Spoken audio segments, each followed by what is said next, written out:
أعوذ بالله من الشيطان الرجيم. بسم الله الرحمن الرحيم. الحمد لله رب العالمين. نشهد أن لا إله إلا الله، ونشهد أن محمدًا عبده ورسوله. اللهم صل وسلم وبارك على رسولك وحبيبك سيدنا محمد وعلى آل وأصحاب سيدنا ومولانا محمد وعلى جميع الأنبياء والمرسلين ومن تبعهم بإحسان إلى يوم الدين.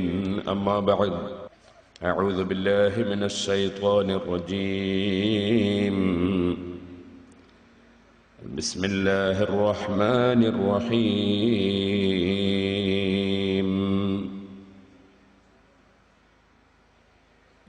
أرأيت الذي يكذب بالدين فذلك الذي يدعو اليتيم ولا يحض على طعام المسكين فويل للمصلين الذين هم عن صلاتهم ساهون الذين هم يراءون ويمنعون الماعون. صدق الله العلي العظيم. صدق وبلغ رسوله النبي الكريم، ونحن على ذلك من الشاهدين الشاكرين، والحمد لله رب العالمين. يا رب صل على من حل بالحرم طه الرسول الذي قد خص بالكرم. يا رب بالمصطفى بلغ مقاصدنا واغفر لنا ما مضى يا واسع الكرم.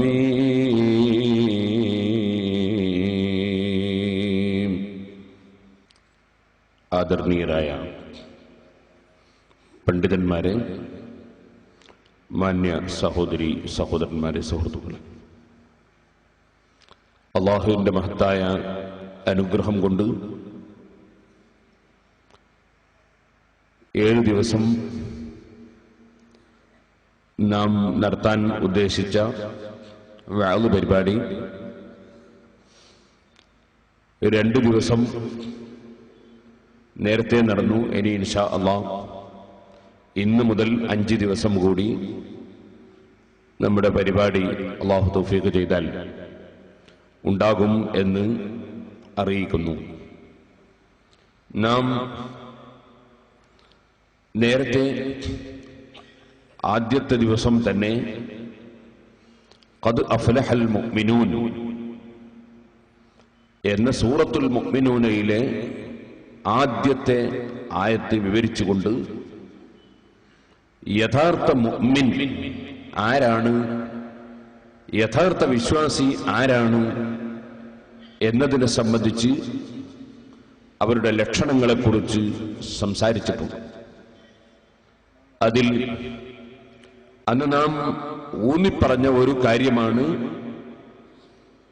അല്ലാഹു സുബ്ഹാനഹു വ തആല അവന്റെ തീരുമാനം ഭൂമിലോകത്ത് നടപ്പാക്കും എന്നതും ആ തീരുമാനത്തിൽ സംതൃപ്തി ഉണ്ടാകുന്നവർ ആയിരിക്കണം എന്നതും നാം നേരത്തെ പറഞ്ഞിട്ടുണ്ട്. ഏത് വിഷയങ്ങൾ വരുമ്പോഴും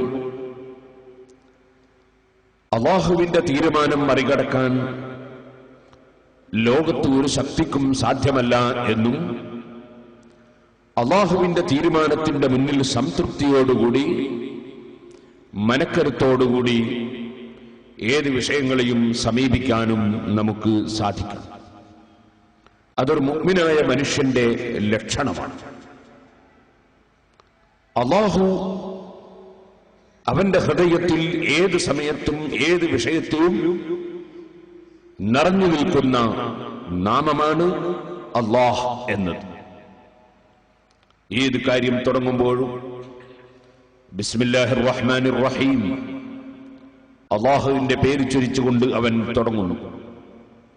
ഏത് സന്തോഷം കൈവന്നാലും അത് എന്റെ പവറാണെന്നോ എന്റെ കഴിവാണെന്നോ പറയാതെ ചിന്തിക്കാതെ അൽഹംദുലില്ലാഹ് സർവസ്തുതിയും അല്ലാഹുവിനാണ് എന്ന് അവൻ നന്ദിയുടെ വാക്ക് പ്രഖ്യാപിക്കും.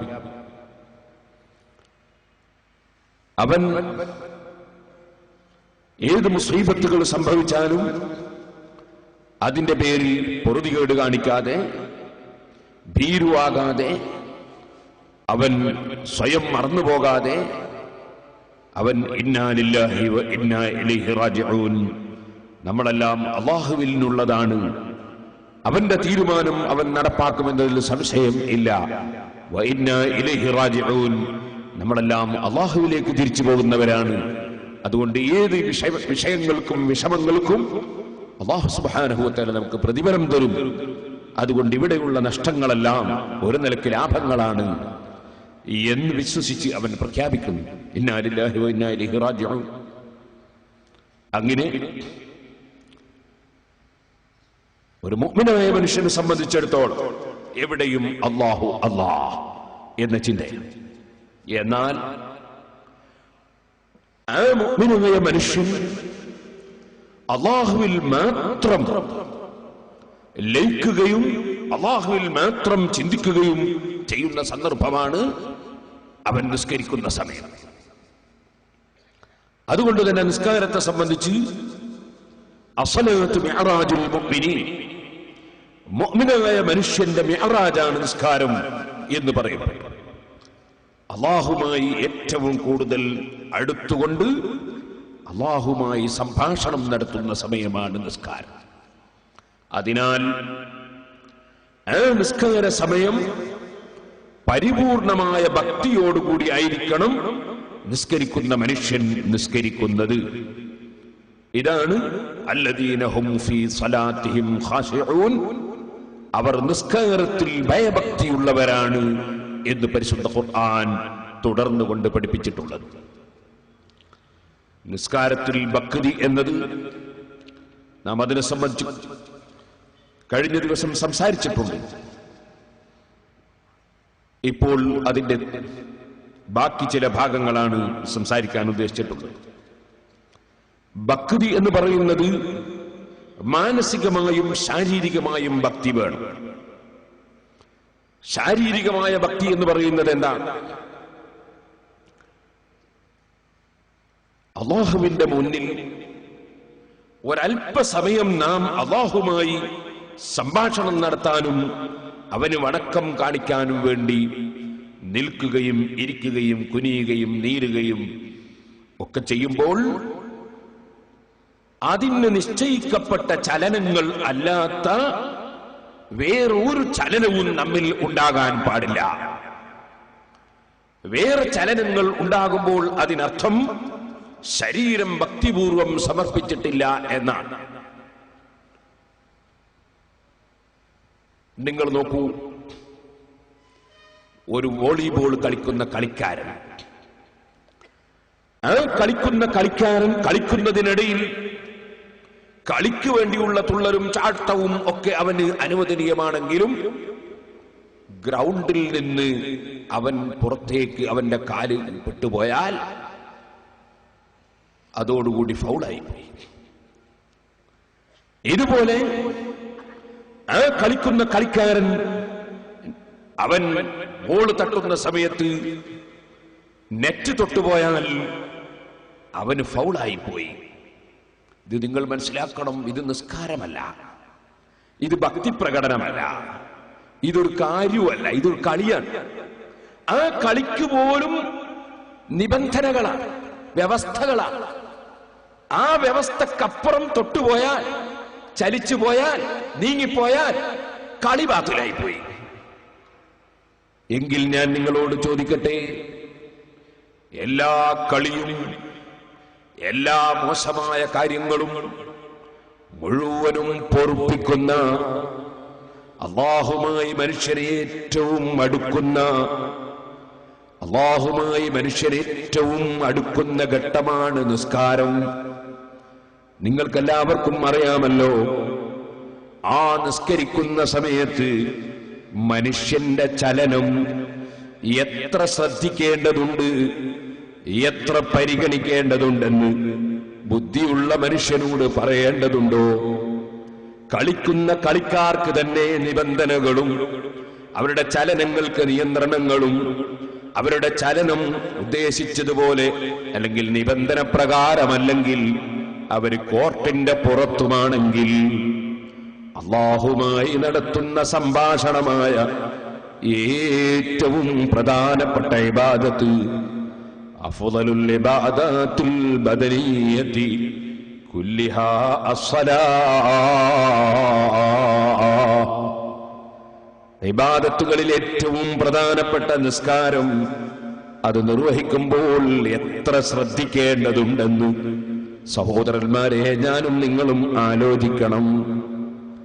ഇതുപോലെ നിങ്ങൾക്ക് കാണാം, മനുഷ്യന്റെ രോഗത്തിന് ചികിത്സിക്കുന്ന മരുന്നുകളും ചികിത്സാമുറകളും നൽകുന്ന ഒരു സ്ഥലത്ത് കൊണ്ടുപോയി ഒരു മനുഷ്യനെ കിടത്തി ചികിത്സിക്കുമ്പോൾ ആ മനുഷ്യന്റെ ചലനങ്ങൾക്ക് നിയന്ത്രണം, അതുപോലെ കുടിക്കുന്ന മരുന്നിന് നിയന്ത്രണം, കഴിക്കുന്ന ഭക്ഷണത്തിന് നിയന്ത്രണം, അവന്റെ നടത്തത്തിനും ഇരുത്തത്തിനുമൊക്കെ നിയന്ത്രണം, എങ്കിലേ ഇവന്റെ ശരീരത്തിൽ ആരോഗ്യം കിട്ടുകയുള്ളൂ എന്നതാണ് കാരണമെങ്കിൽ പറയട്ടെ, ആത്മീയമായ ആരോഗ്യത്തിന്, ആത്മീയമായ പുരോഗതിക്ക്, ആത്മീയമായ ശക്തിക്ക് ഏറ്റവും കാരണമാകുന്ന നിസ്കാരം, അതിന്റെ നിബന്ധനകൾ ഏത് രൂപത്തിൽ പാലിക്കേണ്ടതുണ്ടെന്ന് ഞാൻ പറയേണ്ടതുണ്ടോ? അതുകൊണ്ട് തന്നെ നിസ്കരിക്കുന്ന മനുഷ്യൻ വളരെ ശ്രദ്ധിച്ച് നിസ്കരിക്കണം. അഷ്റഫുൽ ഖൽഖ് സല്ലല്ലാഹു അലൈഹി വസല്ലം നിസ്കാരത്തിന്റെ മഹത്വം പറഞ്ഞുകൊണ്ട് നമ്മെ പഠിപ്പിച്ചിട്ടുണ്ട്. ഓ ജനങ്ങളെ, മസലുസ് സ്വലവാത്തിൽ ഖംസി കമസലി നഹറിൻ ജാരിൻ അലാ ബാബി അഹദികും കസീരിൽ മാഇ യഗ്തസിലു ഫീഹി കുല്ല യൗമിൻ 5 മറാത്തിൻ ഫഹൽ യബ്ഖാ അലൈഹി മിനദ് ദറനി ശൈഇ. 5 നേരത്തെ നിസ്കാരത്തിന്റെ ഉദാഹരണം ഒരു നദി പോലെയാണ്, ഒരു പുഴ പോലെയാണ്.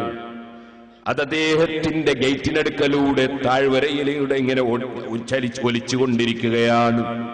ധാരാളം ശുദ്ധവെള്ളമുള്ള ഒരു പുഴ. ആ പുഴയിൽ 5 നേരം അവൻ കുളിക്കുന്നു. ഫഹൽ യബ്ഖാ അലൈഹി മിനദ് ദറനി ശൈഇ.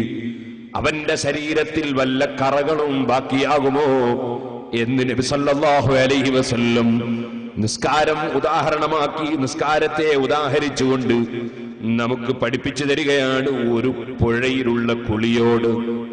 ഞാൻ നിങ്ങളോട് ചോദിക്കട്ടെ, ശരീരത്തിൽ കുറെ മ്ലേച്ഛ വസ്തുക്കളുള്ളൊരു മനുഷ്യൻ, ശരീരത്തിൽ കുറെ ചേറുകളുള്ളൊരു മനുഷ്യൻ വെള്ളത്തിൽ പോയി മുങ്ങിങ്ങ് കയറി വന്നതുകൊണ്ട് അവന്റെ ശരീരത്തിലെ ചേറുകൾ നീങ്ങുമോ? വെറും വെള്ളത്തിലൊന്ന് നനഞ്ഞിങ്ങ് കയറി വന്നതുകൊണ്ട് മാത്രം ശരീരത്തിലെ ചേറുകൾ നീങ്ങുമോ? മറിച്ച് ആ ചേറ് നീങ്ങുന്ന രൂപത്തിൽ അവൻ കുളിക്കേണ്ടതില്ലേ? ചേറ് നീങ്ങുന്ന രൂപത്തിൽ കുളിക്കുക എന്ന് പറഞ്ഞാൽ ചേറുള്ള സ്ഥലം തേച്ച് കഴുകണം, വേണ്ടി വന്നാൽ സോപ്പ് ഉപയോഗിക്കണം, അതുപോലെ നന്നായി തേച്ച് വൃത്തിയാക്കണം. ഇല്ലാതെ വെറുതെ ഒന്ന് പൊതിർത്തിയിട്ടിങ്ങ് കയറി വന്നതുകൊണ്ട് മനുഷ്യനുണ്ടോ വൃത്തിയാകാൻ പോകുന്നു? ഇത് നിങ്ങൾ ഓർക്കണം. ഇതുപോലെ മനുഷ്യൻ 5 നേരം നിസ്കരിക്കുന്ന നിസ്കാരം, അത് അല്ലാഹുവിന്റെ മുന്നിൽ അവന്റെ ശരീരവും ആത്മാവും ഫിൽട്ടർ ചെയ്യാനുള്ള ഏർപ്പാടാണ്, ശുദ്ധീകരിക്കാനുള്ള ഏർപ്പാടാണ്. ആ ശുദ്ധീകരണം ശ്രദ്ധിച്ചുകൊണ്ട് ചെയ്തെങ്കിലേ അതിന്റെ പ്രതിഫലം, അതിന്റെ ഗുണവും മനുഷ്യന് ലഭിക്കുന്നുള്ളൂ. ഇതുകൊണ്ടാണ് അഷ്റഫുൽ ഖൽഖ് സല്ലല്ലാഹു അലൈഹി വസല്ലം തങ്ങൾ പറഞ്ഞത്, ലൈസ ലിൽ അബ്ദി മിൻ സലാത്തിഹി ഇല്ലാ മാ അഖല. ഒരു മനുഷ്യൻ ശരിക്ക് ശ്രദ്ധിച്ചുകൊണ്ട് നിസ്കരിച്ചതേ മനുഷ്യന്റെ നിസ്കാരത്തിൽ അവന് കണക്കാക്കപ്പെടുന്നതായി ഉള്ളൂ. ഇതുകൊണ്ട് തന്നെയാണ് പരിശുദ്ധ ഖുർആൻ വഅഖിമിസ് സലാത്ത ലിദിക്രി, എന്നെ ഓർക്കാനും എന്നെ ചിന്തിക്കാനുമാണ് നിസ്കാരം. അതുകൊണ്ട് തന്നെ ആ നിലക്ക് നിങ്ങൾ നിസ്കാരം ഉറക്കെ നിർവഹിക്കണമെന്ന് പഠിപ്പിച്ചത്. മറ്റൊരു സ്ഥലത്ത് റബ്ബ് പറഞ്ഞു വലാ തകും മിനൽ ഗാഫിലീൻ, നിങ്ങൾ അശ്രദ്ധരായി പ്രവർത്തിക്കുന്നവരാകരുത്, ശ്രദ്ധയോടെ കാര്യങ്ങൾ ചെയ്യുന്നവരാകണം.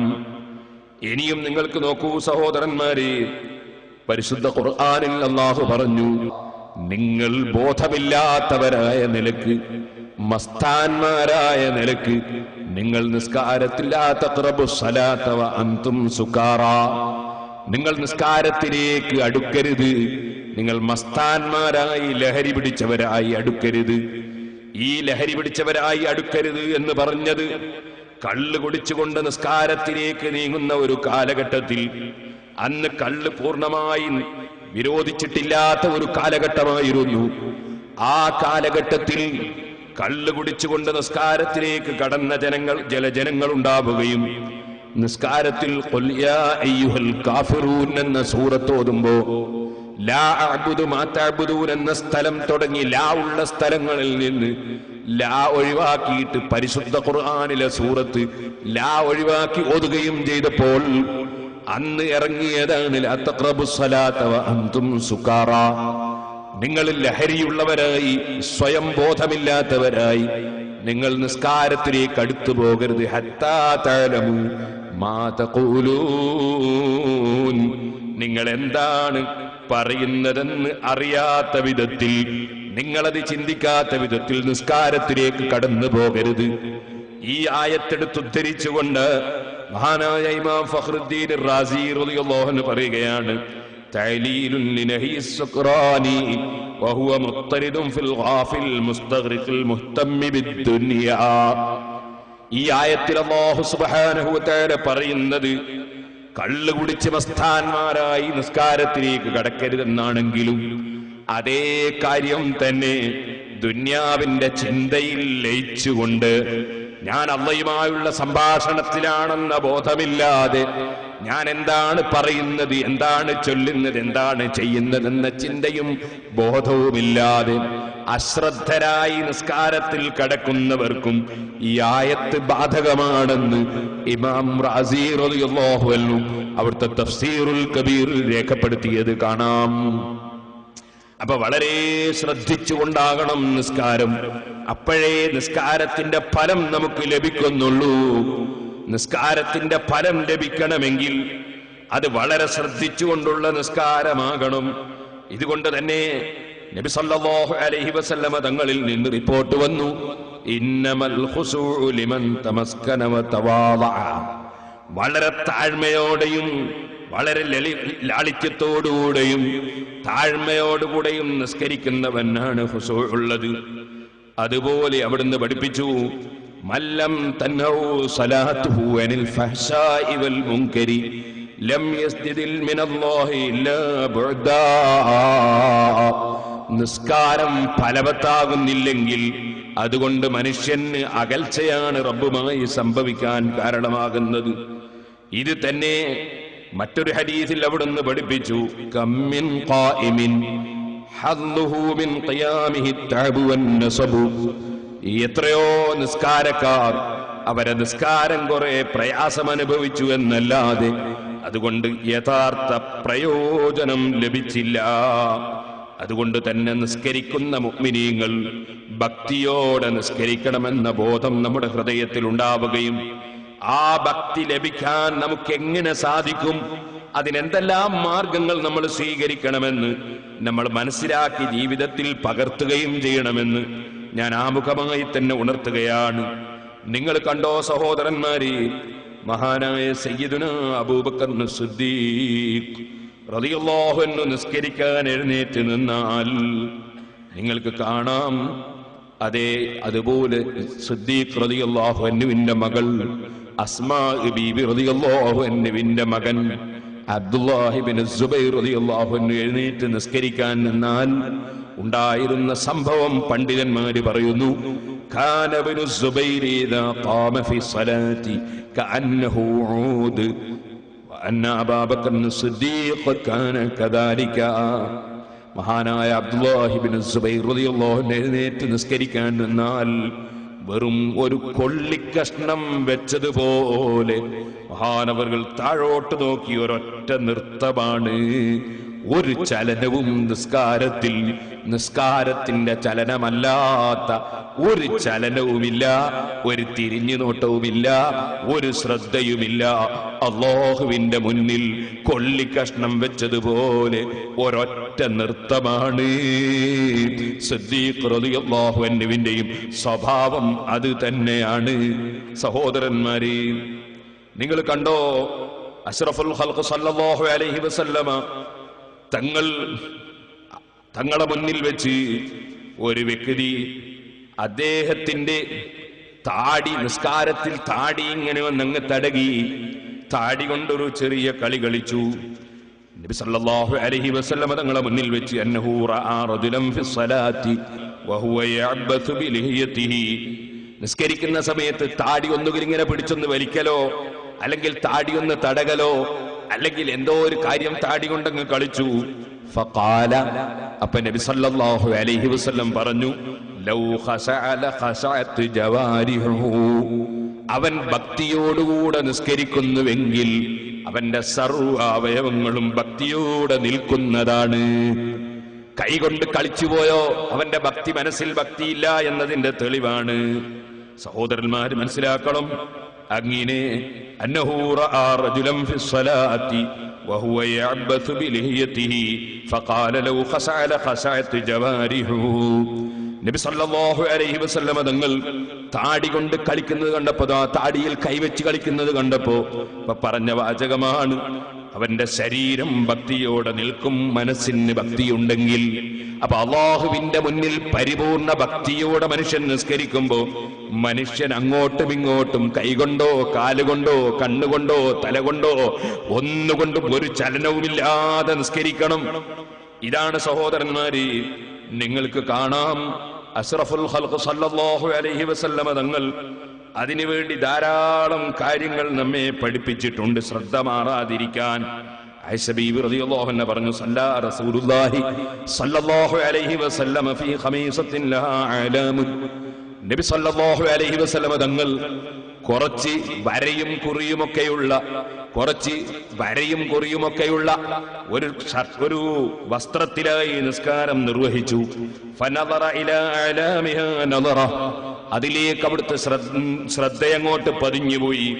ഫലമ്മൻ സറഫ, നിസ്കാരം കഴിഞ്ഞപ്പോൾ ഖാല, അവിടുന്ന് പറഞ്ഞു, ഇദ്ഹബൂ ബിഖമീസതി ഹാദിഹി ഇലാ അബീ ജഹം വഅ്തൂനി ബിഅംബിജാനിയത്തിൻ അബീ ജഹം ഫഇന്നഹാ അൽഹതിനി ആനിഫൻ അൻ സ്വലാത്തി.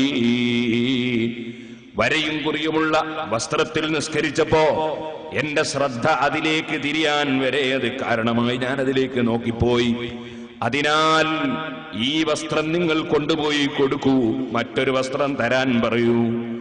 ഇതുകൊണ്ടാണ് പണ്ഡിതന്മാര് പറഞ്ഞത്, അതാ പുള്ളിയും വരയും കുറിയും ഒക്കെയുള്ള വസ്ത്രത്തിൽ നിസ്കരിക്കുന്നത്, അത്തരം വസ്ത്രമിട്ട് നിസ്കരിക്കുന്നത് വിരോധിക്കപ്പെട്ടതാണ്. പുള്ളികളുള്ള ലുങ്കിത്തുണികൾ, പുള്ളികളുള്ള കുപ്പായങ്ങൾ, പുള്ളികളുള്ള മറ്റ് വസ്ത്രങ്ങൾ, അതിലേക്ക് ശ്രദ്ധ തിരിയാൻ കാരണമാകുന്നത് വല്ലതും വസ്ത്രത്തിലുണ്ടോ, ആ വസ്ത്രം ധരിച്ചുകൊണ്ടുള്ള നിസ്കാരം വിരോധിക്കപ്പെട്ടതാണ്. അതേസമയം അത്തരത്തിലുള്ള ഒരു വിരിച്ചുകൊണ്ടുള്ള നിസ്കാരവും വിരോധിക്കപ്പെട്ടതാണ്. ഇപ്പോൾ വിദേശ നാടുകളിൽ നിന്ന് കൊണ്ടുവരുന്ന നമ്മുടെ മുസല്ലകൾ ഏകദേശവും ഏതെങ്കിലും ചിത്രങ്ങളുള്ളതാണ്. അത്തരം ചിത്രങ്ങളുള്ള മുസല്ലകളിൽ നിസ്കരിക്കുന്നത് കറാഹത്താണ്, വിരോധിക്കപ്പെട്ടതാണ്. കാരണം നിസ്കരിക്കുന്നവന്റെ ശ്രദ്ധ അതിലേക്ക് തിരിയാനത് കാരണമാണ്. ഇതുപോലെ വരയും കുറിയും ഒക്കെയുള്ള വസ്തുവിലേക്ക് തിരിഞ്ഞുകൊണ്ട് നമ്മുടെ ശ്രദ്ധയിൽപ്പെടുന്ന നിലക്ക് മുൻഭാഗത്തത് വെച്ചുകൊണ്ട് നിസ്കരിക്കുന്നതും വിരോധിക്കപ്പെട്ടതാണ്. കാരണം പരിപൂർണമായി ശ്രദ്ധ നിസ്കാരത്തിൽ തന്നെ പതിയേണ്ടതാണ്. മഹാനായ ഇബ്നു ഹജർ അൽ ഹൈതമി റളിയല്ലാഹു അൻഹു തുഹ്ഫയിൽ പറഞ്ഞു, ചില ആളുകൾ പറയും, എന്ത് കുറിയും വരയും ഉണ്ടായാൽ എന്താണ്, നിസ്കരിക്കുന്ന എന്റെ ശ്രദ്ധ അങ്ങോട്ടൊന്നും നീങ്ങൂല എന്ന് പറയുന്ന ചില ആളുകളുണ്ട്. അവരെ പറ്റി ഇബ്നു ഹജർ അൽ ഹൈതമി റളിയല്ലാഹു അൻഹു പറഞ്ഞു, അവൻ ലോക വിഡ്ഢിയാണ്. എന്താ കാരണം? അഷ്റഫുൽ ഖൽഖ് സല്ലല്ലാഹു അലൈഹി വസല്ലമ തങ്ങളെക്കാൾ അല്ലാഹുവിൽ ലയിച്ചുകൊണ്ട് ജീവിക്കുന്ന മറ്റൊരാളില്ലല്ലോ. ആ നബി സല്ലല്ലാഹു അലൈഹി വസല്ലമ തങ്ങളല്ലേ പറഞ്ഞത്, വരയും കുറിയുമുള്ള തുണിയായതുകൊണ്ട് നിസ്കാരത്തിൽ എന്റെ ശ്രദ്ധ അങ്ങോട്ട് നീങ്ങിപ്പോയെന്ന്, അതിനാൽ ഇത് മാറ്റിവെക്കണമെന്ന് പറഞ്ഞ നബിയല്ലേ. ആ നബിയേക്കാൾ വലിയ ശ്രദ്ധയുള്ളവൻ ആരാണോ ലോകത്തുള്ളത്? അതുകൊണ്ട് എന്റെ ശ്രദ്ധ അങ്ങോട്ടൊന്നും മാറുകയില്ലെന്ന് പറയുന്നവൻ, അവന്റെ വാദം ശരിയല്ലെന്ന് മഹാനായ ഇബ്നു ഹജർ അൽ ഹൈതമി റഹ്മത്തുള്ളാഹി അലൈഹി അവിടുത്തെ തുഹ്ഫയിൽ രേഖപ്പെടുത്തിയത് കാണാം. അപ്പൊ നമ്മുടെ ശ്രദ്ധ നിസ്കാരത്തിൽ എവിടെയാകണം? നിസ്കരിക്കുന്ന സമയത്ത് മനുഷ്യൻ നോക്കുന്നത് അവൻ സുജൂദ് ചെയ്യുന്ന സ്ഥലത്തേക്ക് തന്നെ ആയിരിക്കണം. അവന്റെ നോട്ടം പരിപൂർണമായി സുജൂദിന്റെ സ്ഥലത്താകണം. അശ്ഹദു അല്ലാ ഇലാഹ ഇല്ലല്ലാഹ് എന്ന് പറയുന്ന സമയത്ത്, അശ്ഹദു അല്ലാ ഇലാഹ ഇല്ലല്ലാഹ് എന്ന് പറയുന്ന സമയത്ത് കയ്യിന്റെ വിരല്, ചൂണ്ടം വിരല് അതൽപ്പം ഉയർത്തൽ സുന്നത്തുണ്ടല്ലോ. അങ്ങനെ ഉയർത്തുമ്പോൾ നേരെ കുത്തനെ മേൽപോട്ട് ഉയർത്തരുത്. അതേ സമയത്ത് നേരെയുമാകരുത്, അല്പം താഴോട്ട് ചെരിച്ചുകൊണ്ടാണ് ഉയർത്തിപ്പിടിക്കേണ്ടത്. ആ പിടുത്തം സലാം വീട്ടി കഴിയുന്നത് വരെ പിടിക്കേണ്ടതുണ്ട്. അങ്ങനെ പിടിക്കുമ്പോൾ നമ്മൾ ആ കയ്യിന്റെ വിരലിലേക്കാണ് നോക്കേണ്ടത്. അല്ലാത്ത സമയങ്ങൾ മുഴുവനും നിസ്കരിക്കുന്നവന്റെ ദൃഷ്ടി സുജൂദ് ചെയ്യുന്ന സ്ഥലത്തേക്ക് തന്നെ ആയിരിക്കേണ്ടതാണ്. സുജൂദ് ചെയ്യുന്ന സ്ഥലത്തേക്ക് തന്നെ ആയിരിക്കേണ്ടതാണ്. കയ്യിന്റെ വിരൽ അശ്ഹദു അല്ലാ ഇലാഹ ഇല്ലല്ലാഹ് എന്ന ഹംസ് മൊഴിയുന്ന സമയത്ത് ഉയർത്തി അവിടെ പിടിക്കുകയാണ് വേണ്ടത്. പിന്നീട് ആ വിരൽ ചലിപ്പിക്കാൻ പാടില്ല. നമ്മൾ ആ വിരൽ പിന്നീട് ചലിപ്പിക്കാൻ പാടില്ല. അത് അല്ലാഹുവിന്റെ ഏകത്വത്തെ സൂചിപ്പിക്കാൻ വേണ്ടി കയ്യിന്റെ വിരലും കൂടി ദിക്റിൽ പങ്കെടുക്കുകയാണ്. അത് അതേ നിലക്ക് തന്നെ അവിടെ പിടിക്കുകയാണ് വേണ്ടത്. പിന്നീട് കയ്യിന്റെ വിരൽ ചലിപ്പിക്കുന്ന ഏർപ്പാട് ശരിയല്ല. ഇരിക്കട്ടെ സഹോദരന്മാരെ, ആ കയ്യിന്റെ വിരലിലേക്ക് അവിടുന്ന് അങ്ങോട്ട് നമുക്ക് നോക്കാം. അതേസമയം അതുവരെയുള്ള സമയം മുഴുവനും സുജൂദിന്റെ സ്ഥാനത്തേക്ക് തന്നെ നോക്കിയാണ് മനുഷ്യൻ നിസ്കരിക്കേണ്ടത്. ആ നിലക്ക് നിങ്ങൾ നിസ്കാരം തുടങ്ങി നിസ്കാരം നിർവഹിക്കുന്നുവെങ്കിൽ അല്ലാഹു സുബ്ഹാനഹു വ തആല ആ നിസ്കാരത്തിൽ പ്രത്യേകിച്ചും നിങ്ങൾക്ക് ഭക്തി തരുന്നതാണ്. നിസ്കാരത്തിൽ ഭക്തി ഉണ്ടാകാൻ എന്തൊക്കെയാണ് ചെയ്യേണ്ടത് എന്നതിനെ സംബന്ധിച്ച് പറയുമ്പോൾ ഒന്നാമതായി നമ്മൾ മനസ്സിലാക്കേണ്ട ഒരു കാര്യമാണ്, നിസ്കാരത്തിലേക്ക് നമ്മൾ നിൽക്കുമ്പോ സുജൂദിന്റെ സ്ഥാനത്തേക്ക് നോക്കിയിട്ടാണ്, അല്പം തല താഴ്ത്തി വെച്ചുകൊണ്ടാണ് തക്ബീർ തന്നെ ചൊല്ലേണ്ടത്. അല്ലാഹു അക്ബർ എന്ന തക്ബീർ ചൊല്ലുമ്പോൾ നിങ്ങൾക്കറിയാമല്ലോ, ആ തക്ബീർ ചൊല്ലുന്നതോടുകൂടി രണ്ട് കൈകളും ഉയർത്തൽ സുന്നത്തുണ്ട്. രണ്ട് കൈയും എങ്ങനെയാണ് ഉയർത്തേണ്ടത്? രണ്ട് കൈയും ഉയർത്തുന്നതിന് മുമ്പ് തന്നെ തക്ബീർ ചൊല്ലുന്ന സമയത്ത് തല അല്പം താഴ്ത്തിയിട്ട് താഴോട്ട് നോക്കിയിട്ടാണ് തക്ബീർ ആരംഭിക്കേണ്ടത്. അങ്ങനെ തക്ബീർ ആരംഭിക്കുമ്പോൾ തല കുലുങ്ങരുത്, തല ചലിപ്പിക്കരുത്. വളരെ ഭക്തിയോടെ നിന്നുകൊണ്ട് അല്ലാഹു അക്ബർ, അല്ലാഹു അക്ബർ എന്ന് അല്ലാഹ് എന്ന ഹംസ ഒഴിഞ്ഞിട്ട് അക്ബർ എന്ന് തീരുന്നതിനിടയ്ക്ക് നമ്മുടെ കൈ ഉയർത്തി തീരണം. കൈ ഉയർത്തി അതോടുകൂടെ തീരണം. ഞാൻ നിങ്ങൾക്ക് കാണിക്കാം. നമ്മൾ നിസ്കരിക്കുന്ന സ്ഥലത്ത് നിന്ന് അല്പം താഴോട്ട് വളരെ ഭക്തിയോടുകൂടെ നോക്കി നിന്നിട്ട് അല്ലാഹു അക്ബർ, കൈ ഉയർത്തി തീരുന്നതും അല്ലാഹു അക്ബർ എന്ന് ചൊല്ലിത്തീരുന്നതും ഒരേ സമയത്തായിരിക്കണം. അല്ലാഹു അക്ബർ, ആ ഉയർത്തുന്ന ഉയർത്തൽ നമ്മുടെ തള്ളവിരല് രണ്ട് കാതിന്റെ ചുവടെ, അതുപോലെ നമ്മുടെ മറ്റ് വിരലുകൾ കാതിന്റെ മേലേക്ക് നേരെയായി, കൈയിന്റെ ഉള്ളം കൈകൾ ചുമലിന് നേരെയായി നിൽക്കുന്ന നിലക്ക് അല്ലാഹു അക്ബർ. ആ തക്ബീർ ചൊല്ലിക്കഴിഞ്ഞതിന് ശേഷമാണ് കൈകൾ നമ്മൾ താഴ്ത്തിയിട്ട് നെഞ്ഞിന്റെ ചുവടെ പൊക്കിളിന്റെ മേലെ വെക്കേണ്ടത്. അത് തക്ബീർ ചൊല്ലിക്കഴിഞ്ഞതിന് ശേഷമാണ് വെക്കേണ്ടത്. തക്ബീർ ചൊല്ലിക്കഴിയേണ്ടത് ഉയർത്തിക്കഴിയുമ്പോഴാണ്. അല്ലാഹു അക്ബർ, ഇനി കൈ നമ്മൾ താഴ്ത്തി വെക്കണം. അങ്ങനെ താഴ്ത്തി വെക്കുമ്പോൾ കൈ നേരെ നെഞ്ഞിന്റെ ചുവടെ പൊക്കിളിന്റെ മേലെ വെക്കുന്നതാണോ നല്ലത്? അതല്ല കൈ പൂർണ്ണമായി താഴ്ത്തിയിട്ടിട്ട് വീണ്ടും കൈ പൊക്കി വെക്കുന്നതാണോ നല്ലത്?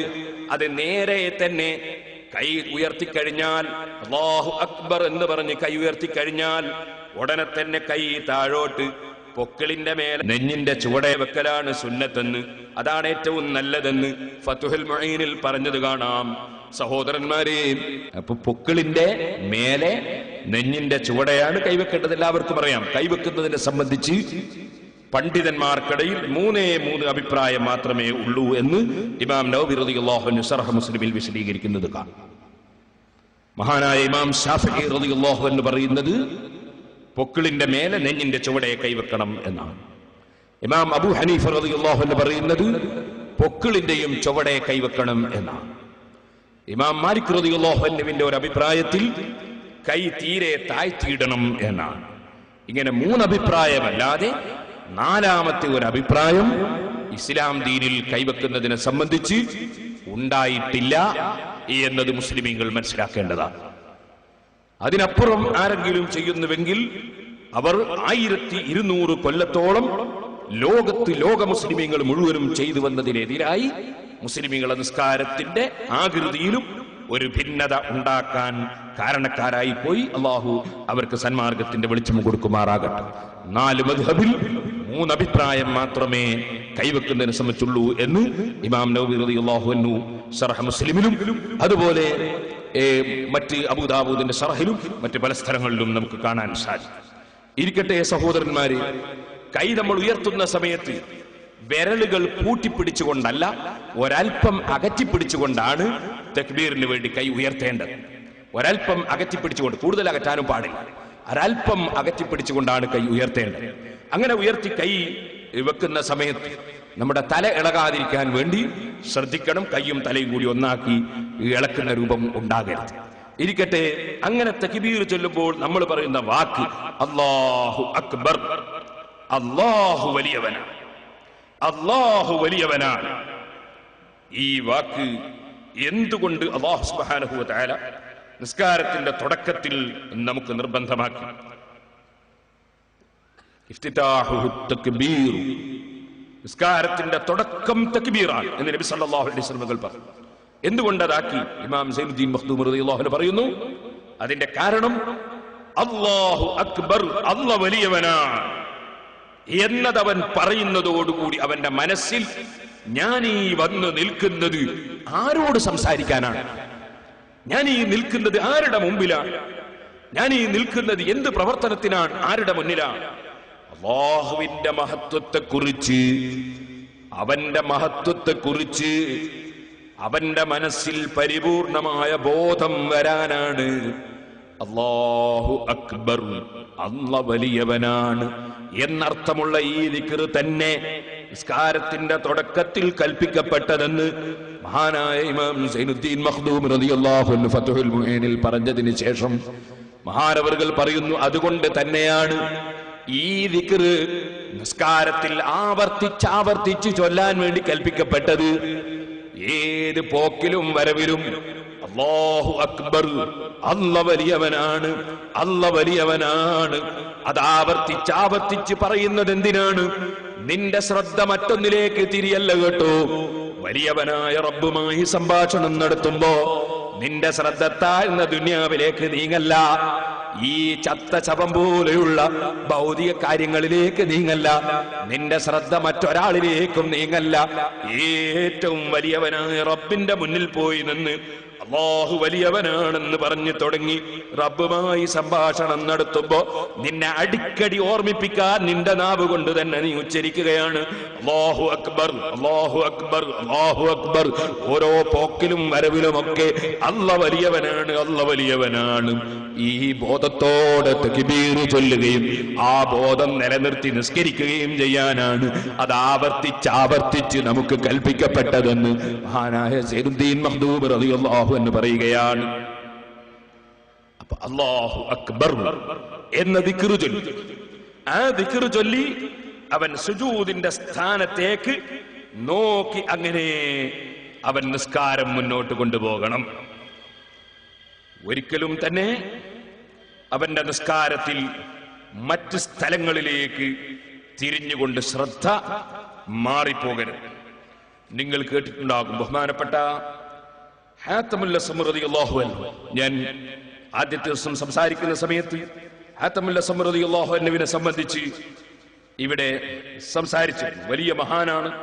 ദുനിയാവുമായുള്ള ബന്ധങ്ങൾ വിച്ഛേദിച്ച് അള്ളാഹുവിലേക്ക് അടുക്കാൻ വേണ്ടി വളരെ ശ്രദ്ധിക്കുകയും ഭൗതികമായ താല്പര്യങ്ങൾക്ക് പകരം അള്ളാഹുവിൽ ലയിച്ചുകൊണ്ട് ജീവിക്കുകയും ചെയ്ത വലിയ മഹാനാണ് ഹാത്തമുൽ അസ്മ റളിയല്ലാഹു അൻഹു. ആ മഹാനായ ഹാത്തമുൽ അസ്മ റളിയല്ലാഹു അൻഹു നിസ്കാരത്തിലേക്ക് നിൽക്കുമ്പോൾ മഹാനവറുകൾ വളരെ ഭക്തിയോടെ വളരെ ആദരവോടെ നിൽക്കുന്ന പതിവുകാരനായിരുന്നു.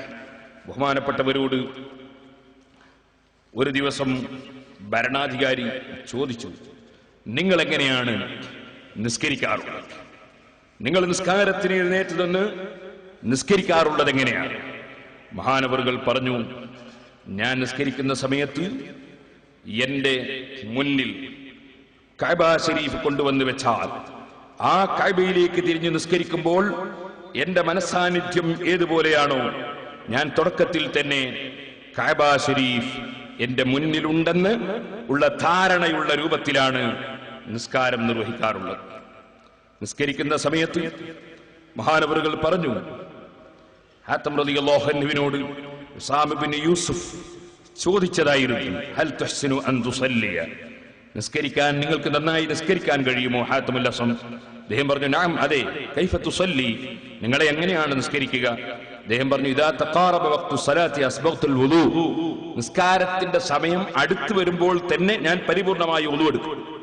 നിസ്കാരത്തിന്റെ സമയം ആകുന്നതിന് മുമ്പ് തന്നെ വുളൂ എടുക്കുക, അത് കൂടുതൽ പ്രതിഫലാർഹമാണ്. സാധാരണ നിസ്കാരത്തിന്റെ സമയമായാൽ നിസ്കരിക്കാൻ നിർബന്ധമാണ്.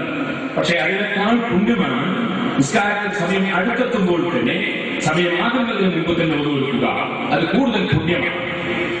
അതെന്താണ്? അല്ലാഹുവുമായുള്ള സംഭാഷണത്തിന് വേണ്ടി സമയമാകുന്നതിന് മുമ്പ് തന്നെ ശുചീകരണം നൽകി തയ്യാറെടുക്കുകയും അല്ലാഹുവുമായുള്ള അടുപ്പവും അള്ളാഹുവിനോടുള്ള സ്നേഹം പ്രകടിപ്പിക്കുകയും ചെയ്യാനുള്ള ഒരു പ്രവർത്തനമാണ്. ഞാൻ ഓർക്കുന്നു, ഞാൻ പുല്ലൂക്കര ജമാഅത്ത് പള്ളിയിൽ ഓതി പഠിക്കുന്ന സമയത്ത് ബഹുമാനപ്പെട്ട ഉസ്താദ് അവറുകൾ, അള്ളാഹു അവിടുത്തെ ദർജ വർദ്ധിപ്പിച്ചു കൊടുക്കണം, എപ്പോഴും ളുഹർ ആകുന്നതിന് മുമ്പ് അവിടുന്ന് മുസാക്കമെടുത്ത് ബ്രഷുമെടുത്ത് വുളു എടുക്കാൻ വേണ്ടി ഇറങ്ങിപ്പോകും. അങ്ങനെ വുളു എടുത്തു കഴിഞ്ഞതിന് ശേഷമായിരിക്കും എപ്പോഴും ളുഹറിന്റെ സമയം ബാങ്ക് വിളിക്കുന്നത്. ഏത് നിസ്കാരത്തിനും അങ്ങനെയായിരുന്നു. സാലിഹീങ്ങളുടെ മഹാന്മാരുടെ പതിവാണ്. ഹാത്തമുൽ അസ്മ റളിയല്ലാഹു അൻഹു പറഞ്ഞു, നിസ്കാരത്തിന്റെ സമയം അടുത്തു വന്നാൽ തന്നെ അസ്ബഗ്തുൽ വുളൂ, ഞാൻ പരിപൂർണമായി വുളൂ എടുക്കും. പിന്നെ ഞാൻ നിസ്കരിക്കുന്ന സ്ഥലത്ത് അടങ്ങി ഒതുങ്ങി സുമസ്തബി ഫിൽ മൗദിഇ അല്ലദി യുസല്ലി ഫീഹി ഹത്താ യസ്തഖിറ കുല്ലു ഉദുവിൻ മിന്നി, നിസ്കരിക്കാൻ വേണ്ടി ഞാൻ പോയി നിന്നാൽ ഒരൊറ്റ അവയവവും അനങ്ങാത്ത രൂപത്തിൽ ഭക്തിപൂർവ്വം ഞാൻ അവിടെ നിൽക്കും. വഅറൽ കഅബത ബൈന ഹാജിബി വൽ മഖാമ ബിഹിയാലി സദ്രി, ഞാൻ ആ നിൽക്കുന്ന സമയത്ത് കഅബ ശരീഫ് എന്റെ നെറ്റിയുടെ നേരെ, ഇബ്രാഹിം മഖാം എന്റെ മുന്നിൽ നെഞ്ഞിന്റെ നേരെ ഉള്ളതുപോലെ ഞാൻ അവിടെ നിൽക്കും. ആ രൂപത്തിൽ ഞാൻ അവിടെ നിൽക്കും. അത് ഞാൻ കാണുന്നത് പോലെ ഉണ്ടാകും. വല്ലാഹു തആല യഅലമു മാ ഫീ ഖൽബി, എന്റെ ഹൃദയത്തിലുള്ളത് അല്ലാഹു അറിയും. ആ ധാരണയോടുകൂടെ ഞാൻ നിൽക്കും. ഞാൻ അല്ലാഹുവിന്റെ മുമ്പിൽ വണങ്ങാൻ വന്നവനാണോ, അല്ലാഹുവിന്റെ മുമ്പിൽ ഒരു കുറഞ്ഞ സമയം അവന് വേണ്ടി മാത്രം ചലനം നിയന്ത്രിക്കാൻ വന്നവനാണോ, അവന് വേണ്ടി മാത്രം ചിന്തിക്കാൻ വന്നവനാണോ, അതല്ല ഞാൻ കളികളുടെ കൂട്ടത്തിൽ ഒരു കുനിയലും നീരലും നടത്തുന്നവനാണോ, അത് അല്ലാഹു അറിയുമല്ലോ. ആ ചിന്തയോടെ ഞാൻ പോയി നിൽക്കും. വകഅന്ന ഖദമി അല സിറാത്ത്, എനിക്ക് നരകത്തിന്റെ മേലെ വന്ന് വെക്കപ്പെടുന്ന ഒരു പാലമില്ലേ സ്വർഗത്തിലേക്ക് കടന്നു പോകാൻ, ആ പാലത്തിന്റെ മേൽ എന്റെ കാല് വെച്ചതുപോലെ എന്റെ മനസ്സിൽ തോന്നും. വൽ ജന്നത്തു അൻ യമീനി വന്നാറു അൻ യസാരി, എന്റെ വലതുഭാഗത്ത് സ്വർഗവും ഇടതുഭാഗത്ത് നരകവും ഉള്ളതുപോലെ വമലക്കുൽ മൗതി ഖൽഫി, എന്റെ നേരെ പിന്നിൽ മലക്കുൽ മൗത്ത് അസ്റായീൽ നിൽക്കുന്നത് പോലെ വഅദുന്നു അന്നഹാ ആഖിറു സലാത്തി,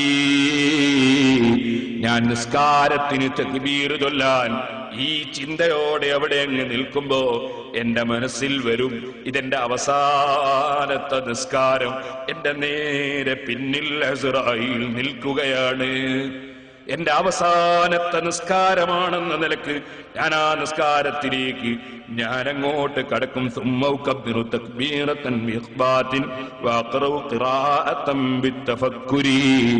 എന്നിട്ട് ഞാൻ തക്ബീർ ചൊല്ലും. ഞാൻ വളരെ ചിന്തിച്ചുകൊണ്ട് ആ ഓതുന്നതും ചൊല്ലുന്നതുമൊക്കെ ചിന്തിച്ചതുകൊണ്ട് ഞാൻ ഒത്തും, അതുപോലെ ചൊല്ലലും നടത്തും.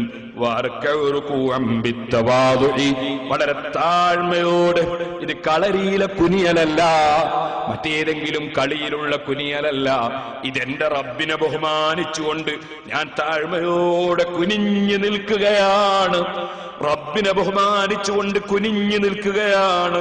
ആ ചിന്തയിൽ ഞാൻ താഴ്മയോടെ കുനിഞ്ഞു നിൽക്കും.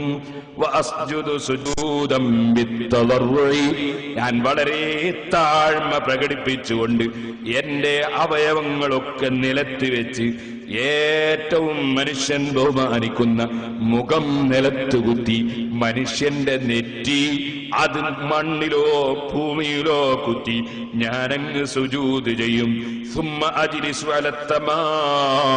പിന്നെ പരിപൂർണമായതിൽ കടങ്ങി ഒതുങ്ങി ഞാൻ ഇരിക്കും. ഞാൻ വളരെ ഭയത്തോടെയും പ്രതീക്ഷയോടെയും ഞാൻ അത്തഹിയ്യാത്ത് ചൊല്ലും. ഞാൻ സുന്നത്തനുസരിച്ച് സലാം പറയും. പിന്നെ ഞാൻ വളരെ ആത്മാർത്ഥമായി സലാം വീട്ടും. അങ്ങനെ ഞാൻ ഞാൻ പ്രതീക്ഷയിലും ഭയത്തിലുമായി നിസ്കാരം നിർവഹിക്കും. പിന്നെ ഞാൻ അതിനൊക്കെ മറ്റുള്ള ചിന്തകളൊക്കെ ഒഴിവാക്കി, മറ്റുള്ള വിഷയങ്ങളൊക്കെ ഒഴിവാക്കി വളരെ അടക്കി ഒതുങ്ങി ഞാൻ ആ നിസ്കാരം ക്ഷമയോടുകൂടെ നിർവഹിക്കും. ഇത്രയും പറഞ്ഞപ്പോൾ ഉസാമ പറഞ്ഞു, യാ ഹാത്തം കദാ സലാത്തുക, ഇങ്ങനെയാണോ നിങ്ങളെ നിസ്കാരം ഹാത്തമുൽ സമ്മതങ്ങളെ? മഹാനവറുകൾ പറഞ്ഞു, ഹാ കദാ സലാത്തി. അപ്പോഴാണ് അദ്ദേഹത്തിന്റെ മറുപടി, എനിക്ക് ഇതുപോലൊരു നിസ്കാരം നിർവഹിക്കാൻ ഇന്ന് വരെയും സാധിച്ചില്ലല്ലോ. ഓ സഹോദരന്മാരെ, നിസ്കാരം എന്നത് ഒരു കുത്തിമറിയലല്ല, അതെന്തൊക്കെയോ ചിന്തിച്ചുകൊണ്ട് ചെയ്യാനുള്ള കാര്യമല്ല, പരിപൂർണമായ ഭക്തിയോടുകൂടെ നിർവഹിക്കേണ്ട കാര്യമാണ്. അവർക്കാണ് അല്ലാഹു സമ്മാനം നൽകുന്നത്, അവർക്കാണ് അല്ലാഹു പ്രതിഫലം നൽകുന്നത്. സമ്മാനം ദുന്യാവിലുമുണ്ട് ആഖിറത്തിലുമുണ്ട്. പക്ഷേ നിസ്കാരം അത് ശരിയായ നിസ്കാരമാകണം. സുബ്ഹാനല്ലാഹ്, അഷ്റഫുൽ ഖൽഖ് സല്ലല്ലാഹു അലൈഹി വസല്ലം തങ്ങൾ അതിനുവേണ്ടി നമുക്കൊരുപാട് കാര്യങ്ങൾ പറഞ്ഞു തന്നിട്ടുണ്ട്. എത്രത്തോളം എന്നറിയോ നിങ്ങൾ? അള്ളാഹുവിന്റെ മുമ്പിൽ മനുഷ്യൻ പോയി നിൽക്കുകയല്ലേ, ആ നിൽക്കുന്ന സമയത്ത് ധരിച്ച വസ്ത്രധാരണ പോലും അതുപോലെ ഗുരുത്വത്തോടെ ശരിയായ രൂപത്തിലാകണം. ഇതുകൊണ്ടല്ലേ നബി സല്ലല്ലാഹു അലൈഹി വസല്ലം തങ്ങളെ മുന്നിൽ വന്നൊരാൾ നിസ്കാരം നിർവഹിച്ചു. എല്ലാവരും അങ്ങോട്ടും ഇങ്ങോട്ട് തിരിഞ്ഞു നോക്കിയിട്ട് ഉറങ്ങിപ്പോയവരുടെ വിളിച്ച ഭയങ്കര ഉറക്കന്മാരാണ് ചില മനുഷ്യന്മാർ. ബൈനമാ റജുലുൻ യുസല്ലി, നബി സല്ലല്ലാഹു അലൈഹി വസല്ലം തങ്ങളുടെ മുന്നിൽ വന്ന് ഒരാൾ നിസ്കരിക്കുന്നു. എങ്ങനെ നിസ്കരിക്കുന്നു? അദ്ദേഹത്തിന്റെ നെരിയാണിയുടെ ചുവടെയാണ് തുണിയുള്ളത്. ചെറുപ്പക്കാരെ, ഏകദേശം ആളുകളും തുണിയെടുക്കുമ്പോ നെരിയാണിയുടെ ചുവടയല്ലേ ഇന്ന് തുണിയെടുക്കുന്നത്. അത് വാസ്തവത്തിൽ പാടില്ലാത്ത കാര്യമാണ്. നബി സല്ലല്ലാഹു അലൈഹി വസല്ലം ഗൗരവത്തോടെ വിരോധിച്ച കാര്യമാണ്.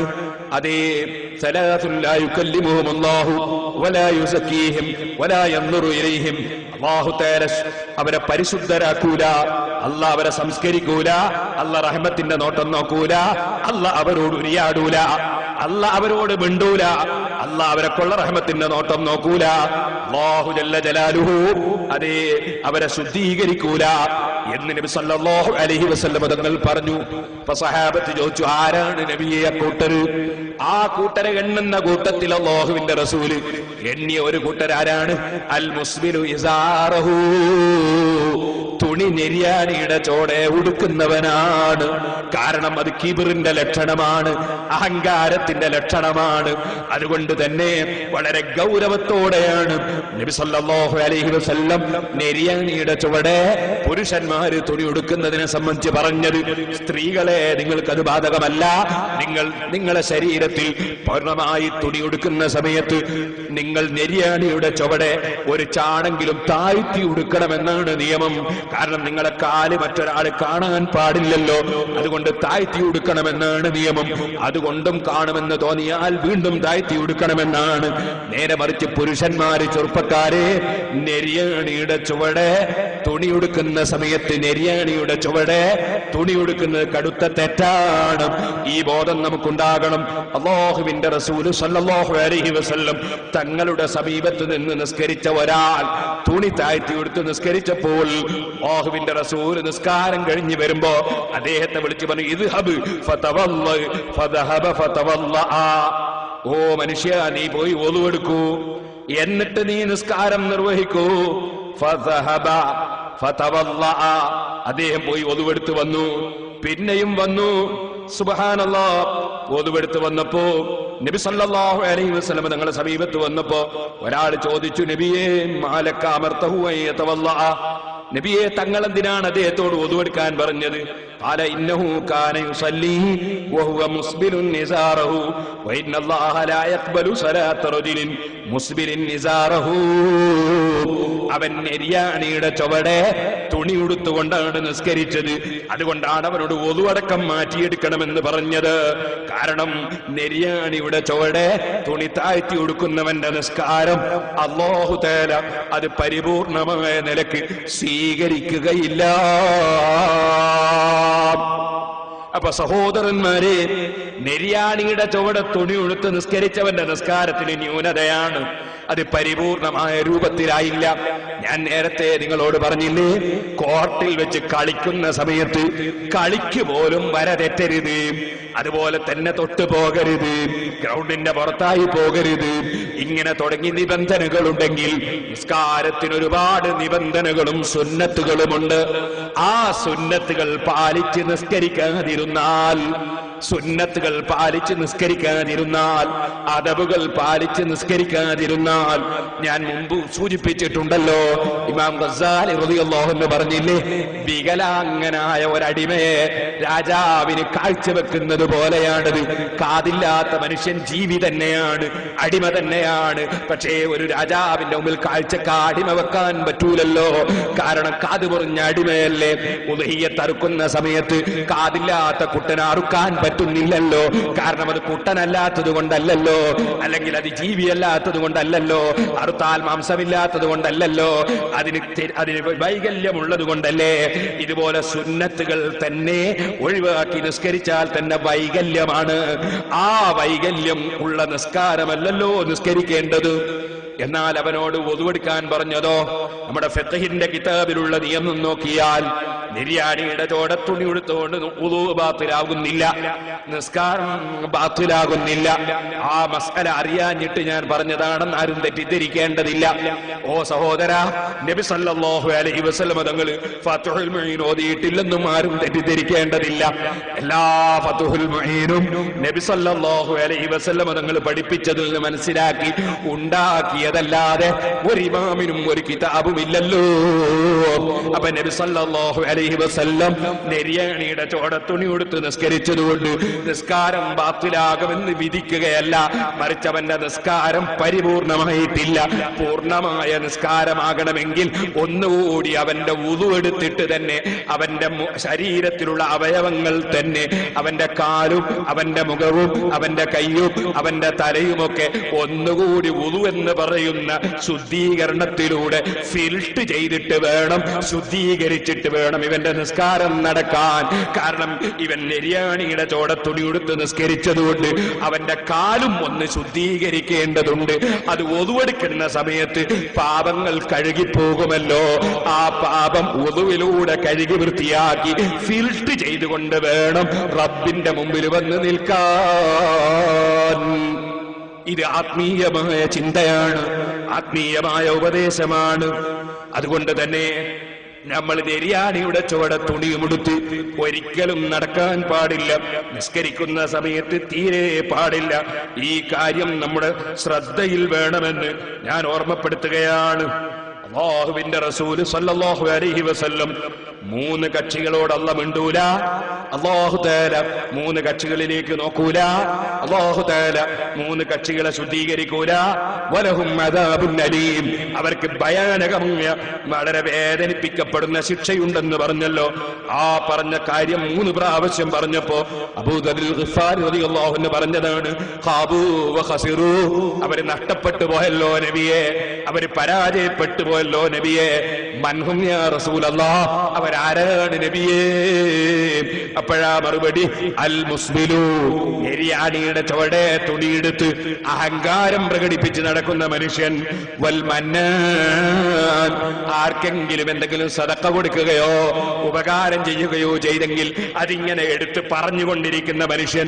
ഞാനാണ് അവന് വിസ കൊടുത്തത്, ഞാനാണ് അവന് പണിയാക്കി കൊടുത്തത്, ഞാനാണ് അവനെ വിദേശത്ത് കൊണ്ടുപോയത്, ഞാനാണ് അവന്റെ വീട്ടിന് പിരിവെടുത്ത് കൊടുത്തത്, ഞാനാണ് അവന്റെ വീടുണ്ടാക്കാൻ ഞാൻ സഹായിച്ചു കൊടുത്തത്, ഞാനാണ് അവന്റെ പെങ്ങളെ നിക്കാഹിന് ആളെ ശരിപ്പെടുത്തി കൊടുത്തത്, ഞാനാണ് അവന്റെ പെങ്ങളെ കെട്ടിച്ചു കൊടുത്തത്, ഞാനാണ് അയാൾ കുടുങ്ങിയ സമയത്ത് കടം വീട്ടാനുള്ള സംഖ്യ എത്തിച്ചുണ്ടാക്കി കൊടുത്തത് എന്നിങ്ങനെ ചെയ്ത ഉപകാരം എടുത്തു പറയുന്ന, അല്ലാഹ് എനിക്ക് തന്ന തൗഫീഖാണെന്ന് ചിന്തിക്കുന്നതിന് പകരം അതെന്റെ പവർ കൊണ്ട് ചെയ്തതാണെന്ന് ചിന്തിക്കുന്ന അഹങ്കാരിയില്ലേ? എന്റെ പവർ കൊണ്ട് ഞാനത് ചെയ്തു എന്ന് ചിന്തിക്കുന്ന അഹങ്കാരം മനസ്സിലുള്ള, ചെയ്ത ഉപകാരം എടുത്തു പറയുന്ന മനുഷ്യനില്ലേ? അവനാണ് രണ്ടാമത്തവൻ. മൂന്നാമത്തത് വൽ മുൻഫിഖു സല്ലതഹു ബിൽ ഹലഫിൽ കാദിബ്, കള്ള സത്യം ചെയ്തുകൊണ്ട് ചരക്ക് വിൽക്കുന്നവരാണ് കേട്ടോ. അല്ലാഹുവിനെ മുൻനിർത്തി അവന്റെ ദുനിയാവിൽ ലാഭം കിട്ടാൻ വേണ്ടി സത്യം കള്ള സത്യം ചെയ്തുകൊണ്ട് ചരക്ക് വിറ്റ് കാശുണ്ടാക്കുന്നവൻ, കള്ള സത്യം ചെയ്ത് കച്ചവടം ചെയ്യുന്നവൻ, അവനാണ് മൂന്നാമത്തവനെന്ന് അഷ്റഫുൽ ഖൽഖ് മുഹമ്മദുർ റസൂലുള്ളാഹി ഇമാം മുസ്ലിം റിപ്പോർട്ട് ചെയ്ത ഹദീസിൽ കാണാം. അപ്പൊ നിര്യാണിയുടെ ചുവടെ തുണി ഉടുക്കുക എന്ന ഏർപ്പാട് തന്നെ വളരെ മോശമാണ്. അപ്പൊ നമ്മൾ തുണി ഉടുക്കേണ്ടതുപോലെ ഉടുക്കണം. അത് മുട്ടുപൊക്കളിനിടയിൽ മറയണം. പുരുഷന്മാരുടുക്കുന്ന തുണി മുട്ടുപൊക്കളിനിടയിൽ നിർബന്ധമായും മറയണം. പൊക്കിൾ മറക്കാതെ ചില ആളുകൾ തുണി ഉടുക്കും. അങ്ങനെ തുണി ഉടുക്കരുത്, പൊക്കിൾ മറക്കണം. അതുപോലെ ചിലര് പേന്റ് ധരിക്കും, ബനിയൻ ഇട്ടിട്ടും ഉണ്ടാവില്ല. പേന്റ് ധരിക്കുന്ന ഒരു നിലക്ക് സന്തോഷമാണ്, കാരണം എന്നാ മടക്കി കുത്തൂല. ചില ആളുകൾ പാന്റ് കൊടുക്കൂല, തുണി കൊടുക്കും, എന്നിട്ട് മടക്കി കെട്ട് കുത്തും, എന്നിട്ട് തുടയും കാണിച്ചിങ്ങനെ നടക്കും. കടുത്ത ഹറാം. തൊടാവറത്തിൽപ്പെട്ടതാണ്. അത് നോക്കൽ ഹറാമാണ്, കാണിക്കൽ ഹറാമാണ്. പക്ഷെ ഒരു ബോധമില്ലാതെ ചില മനുഷ്യന്മാര് തുണി ഇങ്ങനെ മേലോട്ട് അങ്ങോട്ട് മടക്കി കുത്തും. മടക്കി കുത്തല് മാത്രമല്ല, പിന്നെ ചിലപ്പോ പോയിട്ട് സുബ്ഹാനല്ലാഹ് ചില കുനിയലൂര് നീലലൊക്കെ കുടിച്ചാൽ അന്നാ പിന്നെ പറയും വേണ്ട. അതുകൊണ്ട് പേന്റ് ഉടുക്കുന്നത് സന്തോഷമാണ്, നാം മടക്കി കുത്തൂലല്ലോ. പക്ഷേ ആ പേന്റ് ഉടുക്കുന്നവരും ശ്രദ്ധിക്കണം, തുണി ഉടുക്കുന്നവരും ശ്രദ്ധിക്കണം. ഔറത്ത് മറക്കുന്ന സമയത്ത് മേൽഭാഗത്ത് നിന്ന് താഴോട്ട് മറക്കണമെന്നാണ്. അപ്പൊ നമ്മൾ നിസ്കരിക്കുന്ന സമയത്ത് ചിലപ്പോ പലരുടെയും പുറത്ത് ഇങ്ങനെ ഒരു ചെറിയ ചാല് കാണാം, ഒരു വെള്ളം വലിച്ചു പോകാൻ പറ്റുന്നതിനുള്ളൊരു ചാല് കാണാം. ആ ചാല് മധ്യത്തിൽ ഉണ്ടാകും. നമ്മൾ ബനിയനും കൂടി ധരിച്ചിട്ടില്ലെങ്കിൽ, പേന്റാണ് ധരിച്ചതെങ്കിൽ അല്ലെങ്കിൽ തുണിയാണ് ഉടുത്തതെങ്കിൽ, ആ ചാലിന്റെ ഉള്ളിലൂടെ താഴോട്ട് കാണുമെങ്കിൽ, മുട്ടുപൊക്കലിനിടയിൽ വരുന്ന പരിധിയിൽപ്പെട്ട താഴോട്ടുള്ള സ്ഥലം കാണുമെങ്കിൽ നിസ്കാരം ബാത്തിലായി പോകാൻ സാധ്യതയുണ്ട്. അതുകൊണ്ട് ചെറുപ്പക്കാരോട് പ്രത്യേകം പറയുകയാണ്, നമ്മുടെ ഏറ്റവും പ്രധാനപ്പെട്ട നിസ്കാരം ബാത്തിലായി കൂടാ. ഇപ്പോൾ നമ്മളിൽ പലരും ധരിക്കുന്ന ചെറിയ കുപ്പായം, ഇപ്പൊ നമുക്ക് എല്ലാ സംഗതിക്കും പൈസ നമ്മളെ കയ്യിൽ ധാരാളമുണ്ട്. കുപ്പായത്തിന്റെ തുണിക്ക് മാത്രം വലിയ ഞെരുക്കമാണ്. മറ്റുള്ളതിനൊക്കെ പണം കയ്യിൽ ധാരാളമുണ്ട്. അവനവന്റെ കുപ്പായത്തിന്റെ തുണിക്കിപ്പം വലിയ ഞെരുക്കമാണ്.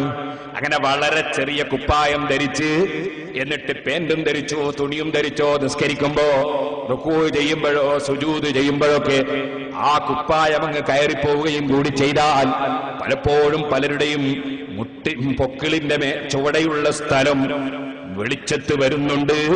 അങ്ങനെ വരുമ്പോൾ നിസ്കാരം ബാത്തിലാകുന്നുണ്ടെന്ന ബോധം മുസ്ലിം ചെറുപ്പക്കാരെ നമുക്കുണ്ടാകണം കേട്ടോ. ഇനി ഞാൻ സഹോദരിമാരോട് പ്രത്യേകം പറയുകയാണ്, സ്ത്രീകളെ സംബന്ധിച്ചിടത്തോളം അവരുടെ മുഖവും മുങ്കയും ഒഴിച്ച് ബാക്കിയുള്ള സ്ഥലങ്ങളൊക്കെ ഔറത്താണ് എന്ന് പറഞ്ഞാൽ ബാക്കിയുള്ള സ്ഥലം മറച്ചുകൊണ്ട് നിസ്കരിക്കൽ നിർബന്ധമാണ്. അത് അവരൊറ്റക്കൊരു റൂമിൽ വെച്ച് വാതിലും അടച്ച് അവര് മാത്രമുള്ള റൂമിൽ വെച്ച് നിസ്കരിക്കുകയാണെങ്കിലും മുഖവും മുങ്കയും ഒഴിച്ച് ബാക്കി മുഴുവൻ സ്ഥലവും മറക്കൽ നിർബന്ധമാണ്.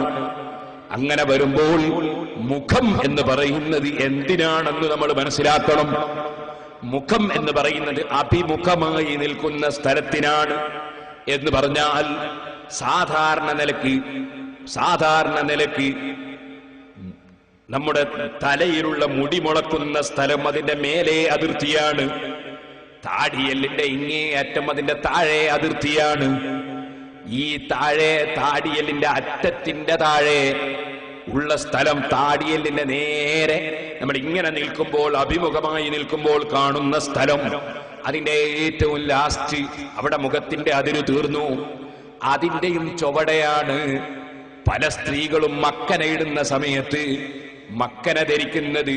അതിന്റെ ചുവടയുള്ള സ്ഥലം, താടിയെല്ലിന്റെ ചുവടയുള്ള സ്ഥലം കാണുന്ന രൂപത്തിലാണ്. അപ്പോൾ അത് നിസ്കാരം ബാത്തിലാകാൻ കാരണമാവുകയാണ്. ഹജ്ജിന് പോകുന്ന സമയത്ത് തവാഫും ബാത്തിലാകാൻ കാരണമാകുന്നതാണ്. അതുകൊണ്ട് തന്നെ അഭിമുഖമായി ഇങ്ങനെ നമ്മൾ അഭിമുഖമായി നിൽക്കുമ്പോൾ നേരെ കാണുന്ന സ്ഥലം ഒഴിച്ച് ബാക്കിയുള്ള താഴോട്ടുള്ള സ്ഥലങ്ങൾ മറക്കൽ നിർബന്ധമാണെന്ന് സ്ത്രീകൾ മനസ്സിലാക്കിയിരിക്കണമെന്ന് സാന്ദർഭികമായി ഉണർത്തുകയാണ്. ഇത് ശ്രദ്ധിച്ചില്ലെങ്കിൽ പലപ്പോഴും നിസ്കാരം നമുക്ക് നഷ്ടപ്പെട്ടു പോകും, തവാഫും നഷ്ടപ്പെട്ടു പോകും. ഇതുപോലെ മേൽഭാഗത്ത് ഒരു രോമമെങ്കിലും ഒരു മുടിയെങ്കിലും പുറത്ത് കണ്ടാൽ അതുകൊണ്ടും നിസ്കാരം ബാത്തിലായി പോകും. അതുകൊണ്ട് അല്പം നെറ്റിയിലേക്ക് കയറ്റിയും അതുപോലെ മക്കന ധരിക്കുമ്പോൾ അല്പം താടിയുടെ മേലോട്ട് കയറ്റിയും മക്കന ധരിച്ചാൽ ഈ പ്രശ്നം ഒഴിവായി കിട്ടുന്നതാണ് എന്ന് പ്രത്യേകമായി ഉണർത്തുന്നു സഹോദരിമാരോട്. ഇല്ലെങ്കിൽ നിസ്കാരം ബാത്തിലായി പോകാൻ പലപ്പോഴും കാരണമായി പോകും. ഇതുപോലെ സഹോദരന്മാരെ, നമ്മൾ ഔറത്ത് മറക്കുന്ന സ്ഥലത്ത് ശ്രദ്ധിക്കേണ്ട കാര്യങ്ങളൊക്കെ ശ്രദ്ധിക്കണം. പുരുഷന്മാര് ചുമല് മറക്കാതെ നിസ്കരിക്കുന്നത് വിരോധിക്കപ്പെട്ടതാണ്. ചുമല് മറച്ചിരിക്കൽ വളരെ പ്രധാനപ്പെട്ട സുന്നത്താണ്. ഇതുപോലെ അഷ്റഫുൽ ഖൽഖ് സല്ലല്ലാഹു അലൈഹി വസല്ലം തല തുറന്നിട്ടുകൊണ്ട് നിസ്കരിക്കാറില്ല. ഇഹ്റാം കെട്ടിയിട്ടുള്ള സമയത്തല്ലാതെ തല തുറന്നിട്ടുകൊണ്ട് നിസ്കരിക്കാറില്ലെന്ന് ഇബ്നു തൈമിയ്യ അദ്ദേഹത്തിന്റെ ഫതാവയിൽ പറഞ്ഞത് കാണാം. അതുകൊണ്ട് തന്നെ സഹോദരന്മാരെ, ഫതുഹുൽ മുഈനിലും നിങ്ങൾക്ക് കാണാം തല തുറന്നിട്ടുകൊണ്ട് നിസ്കരിക്കുന്നതും ചുമല് തുറന്നിട്ടുകൊണ്ട് നിസ്കരിക്കുന്നതും വിരോധിക്കപ്പെട്ടതാണ്. തല മറക്കാതെ നിസ്കരിക്കുന്നവരായി നമ്മൾ അതപ്പതിച്ചു പോകരുത്. തല തുറന്നിട്ട് നിസ്കരിക്കുന്ന ഏർപ്പാട് വാസ്തവം പറഞ്ഞാൽ അമേരിക്കക്കാരനോടും ബ്രിട്ടീഷുകാരനോടുമുള്ള തുടർച്ചയാണ്, അല്ലാഹുവിന്റെ റസൂലിനോടുള്ള തുടർച്ചയല്ല. തല തുറന്നിട്ടുകൊണ്ട് കർമ്മം നിർവഹിക്കുന്ന കക്ഷികൾ അത്തരത്തിലുള്ള ഇംഗ്ലീഷുകാരാണെന്ന് നിങ്ങൾക്കറിയാമല്ലോ. അതേ സമയത്ത് അറബി വംശത്തിൽ ജനിച്ച് അറബികളുടെ നേതാവായി, ലോകത്തിന് മുഴുവനും നേതാവായി പ്രവർത്തിച്ച നബി സല്ലല്ലാഹു അലൈഹി വസല്ലം തലമറച്ചുകൊണ്ട് തന്നെയാണ് നിസ്കരിക്കാറുള്ളത്. അതുകൊണ്ട് പുരുഷന്മാരെ, ഫതുഹുൽ മുഈനിൽ പറഞ്ഞ ആ സുന്നത്ത് നമ്മുടെ ജീവിതത്തിൽ പകർത്തണമെന്ന് പ്രത്യേകം അറിയിക്കുകയാണ്. നമുക്ക് പുരുഷന്മാരെ സംബന്ധിച്ചിടത്തോളം തലമറക്കൽ ഒരു അലങ്കാരമാണ്. അതുകൊണ്ടാണ് ഫതുഹുൽ മുഈനിൽ പറഞ്ഞത്, അതാ പണ്ഡിതന്മാർ തലമറക്കാതെ അങ്ങാടിയിലൂടെ തല തുറന്നിട്ട് നടക്കുന്ന പണ്ഡിതനാണെങ്കിൽ ഒരു സാക്ഷിക്ക് പോലും ആ പണ്ഡിതൻ പറ്റുകയില്ലെന്ന് ഫതുഹുൽ മുഈനിൽ പറഞ്ഞിട്ടുണ്ട്. കാരണം തലമറക്കൽ അത്രയും വ്യക്തിത്വത്തിന്റെ മേലറിയിക്കുന്ന മനുഷ്യന്റെ വ്യക്തിത്വം പിടിച്ചു നിർത്തുന്ന ഒരു വിഷയമാണ് തലമറക്കൽ. പണ്ഡിതന്മാരാകുമ്പോ അവര് തലമറക്കാതെ അങ്ങാടിയിലൂടെ നടന്നാൽ അവരെ സാക്ഷിക്ക് പോലും പറ്റാത്ത അവസ്ഥ വരുമെന്ന് ഫതുഹുൽ മുഈനിൽ തന്നെ പഠിപ്പിച്ചിട്ടുണ്ട്. അപ്പൊ നിങ്ങൾ ചോദിക്കും, സാധാരണക്കാരോ? അങ്ങാടിയിൽ വെച്ച് ജീപ്പിലും കാറിലും ഒക്കെ പോകുന്ന ഡ്രൈവർമാരും ക്ലീനർമാരും മാർക്കറ്റിൽ ജോലിയെടുക്കുന്നവരും ചുമട്ട് തൊഴിലാളികളും അങ്ങനത്തെ കക്ഷികൾക്ക് പലപ്പോഴും തല തുറന്നിടേണ്ടി വരും. അവർക്ക് പലപ്പോഴും തലയെ കെട്ടി നടക്കാൻ പ്രയാസം വരും. അതുകൊണ്ട് അത്തരക്കാർ തല മറച്ചിട്ടില്ലെങ്കിലും അവര് സാക്ഷിക്ക് പറ്റാത്ത പ്രശ്നം വരുന്നില്ല. അതേസമയം ജനങ്ങൾക്ക് നേതൃത്വം നൽകുകയും ജനങ്ങൾ അംഗീകരിക്കുകയും ബഹുമാനിക്കുകയും ആദരിക്കപ്പെടുകയും ചെയ്യേണ്ടവർ അവർ തലമറക്കാതെ അങ്ങാടിയിലൂടെ നീങ്ങിയാൽ അവരുടെ വ്യക്തിത്വത്തിന് അത് ക്ഷതം വരുത്തുമെന്നാണ് പണ്ഡിതന്മാര് പറയുന്നത്. അപ്പൊ നിസ്കരിക്കുന്ന സമയത്ത് അത് സാധാരണക്കാരാണെങ്കിലും അല്ലാത്തവരാണെങ്കിലും തലമറച്ചുകൊണ്ട് തന്നെ നിസ്കാരം നിർവഹിക്കണമെന്നും നിസ്കരിക്കുന്ന സമയത്ത് നാം പ്രത്യേകം ഭക്തി ലഭിക്കാൻ വേണ്ടി ശ്രദ്ധിക്കേണ്ട ധാരാളം വിഷയങ്ങൾ, അതിൽ കുറച്ച് കാര്യങ്ങൾ കൂടി ഞാൻ സൂചിപ്പിക്കാം. ഫതുഹുൽ മുഈനിൽ കുറേയേറെ കാര്യങ്ങൾ പറഞ്ഞിട്ടുണ്ട്. ഹദീസുകളിൽ നബി സല്ലല്ലാഹു അലൈഹി വസല്ലം തങ്ങൾ പഠിപ്പിച്ചതിൽ നിന്ന് മനസ്സിലാക്കിയാണ് മഹാന്മാരായ പണ്ഡിതന്മാർ അവരുടെ കിതാബുകളിൽ അത്തരം വിഷയങ്ങൾ പറഞ്ഞു. ഭക്തിയുള്ള നിസ്കാരത്തെ സംബന്ധിച്ച് നാം മെനിഞ്ഞാന്ന് കുറെ സമയം സംസാരിച്ചു. 2 ദിവസം മുമ്പ് കുറെ സമയം സംസാരിച്ചിട്ടുണ്ട്. പക്ഷേ അന്നത്തെ പ്രസംഗിക്കുന്ന സമയത്ത് അനിഷ്ടകരമായ പല കാര്യങ്ങളും ടൗണിൽ നടന്നതുകൊണ്ട്, ഇനി അങ്ങനത്തെ കാര്യങ്ങളൊന്നും നമ്മുടെ നാദാപുരത്ത് നടക്കാതിരിക്കട്ടെ, നടന്നതുകൊണ്ട് പലരുടെയും ശ്രദ്ധ അങ്ങോട്ട് മാറിപ്പോയിട്ടുണ്ടാകാൻ സാധ്യതയുണ്ട്. അവരോട് ഞാൻ പറയുന്നു, പ്രസംഗത്തിന്റെ CD നിങ്ങളൊക്കെ വാങ്ങി കേൾക്കണം. അതിൽ ഭക്തിയുടെ ഗൗരവത്തെ സംബന്ധിച്ച് ഇമാം ഗസാലി റളിയല്ലാഹു അൻഹു മറ്റും വിശദീകരിച്ച ഒരുപാട് വിഷയങ്ങൾ പറഞ്ഞിട്ടുണ്ട്.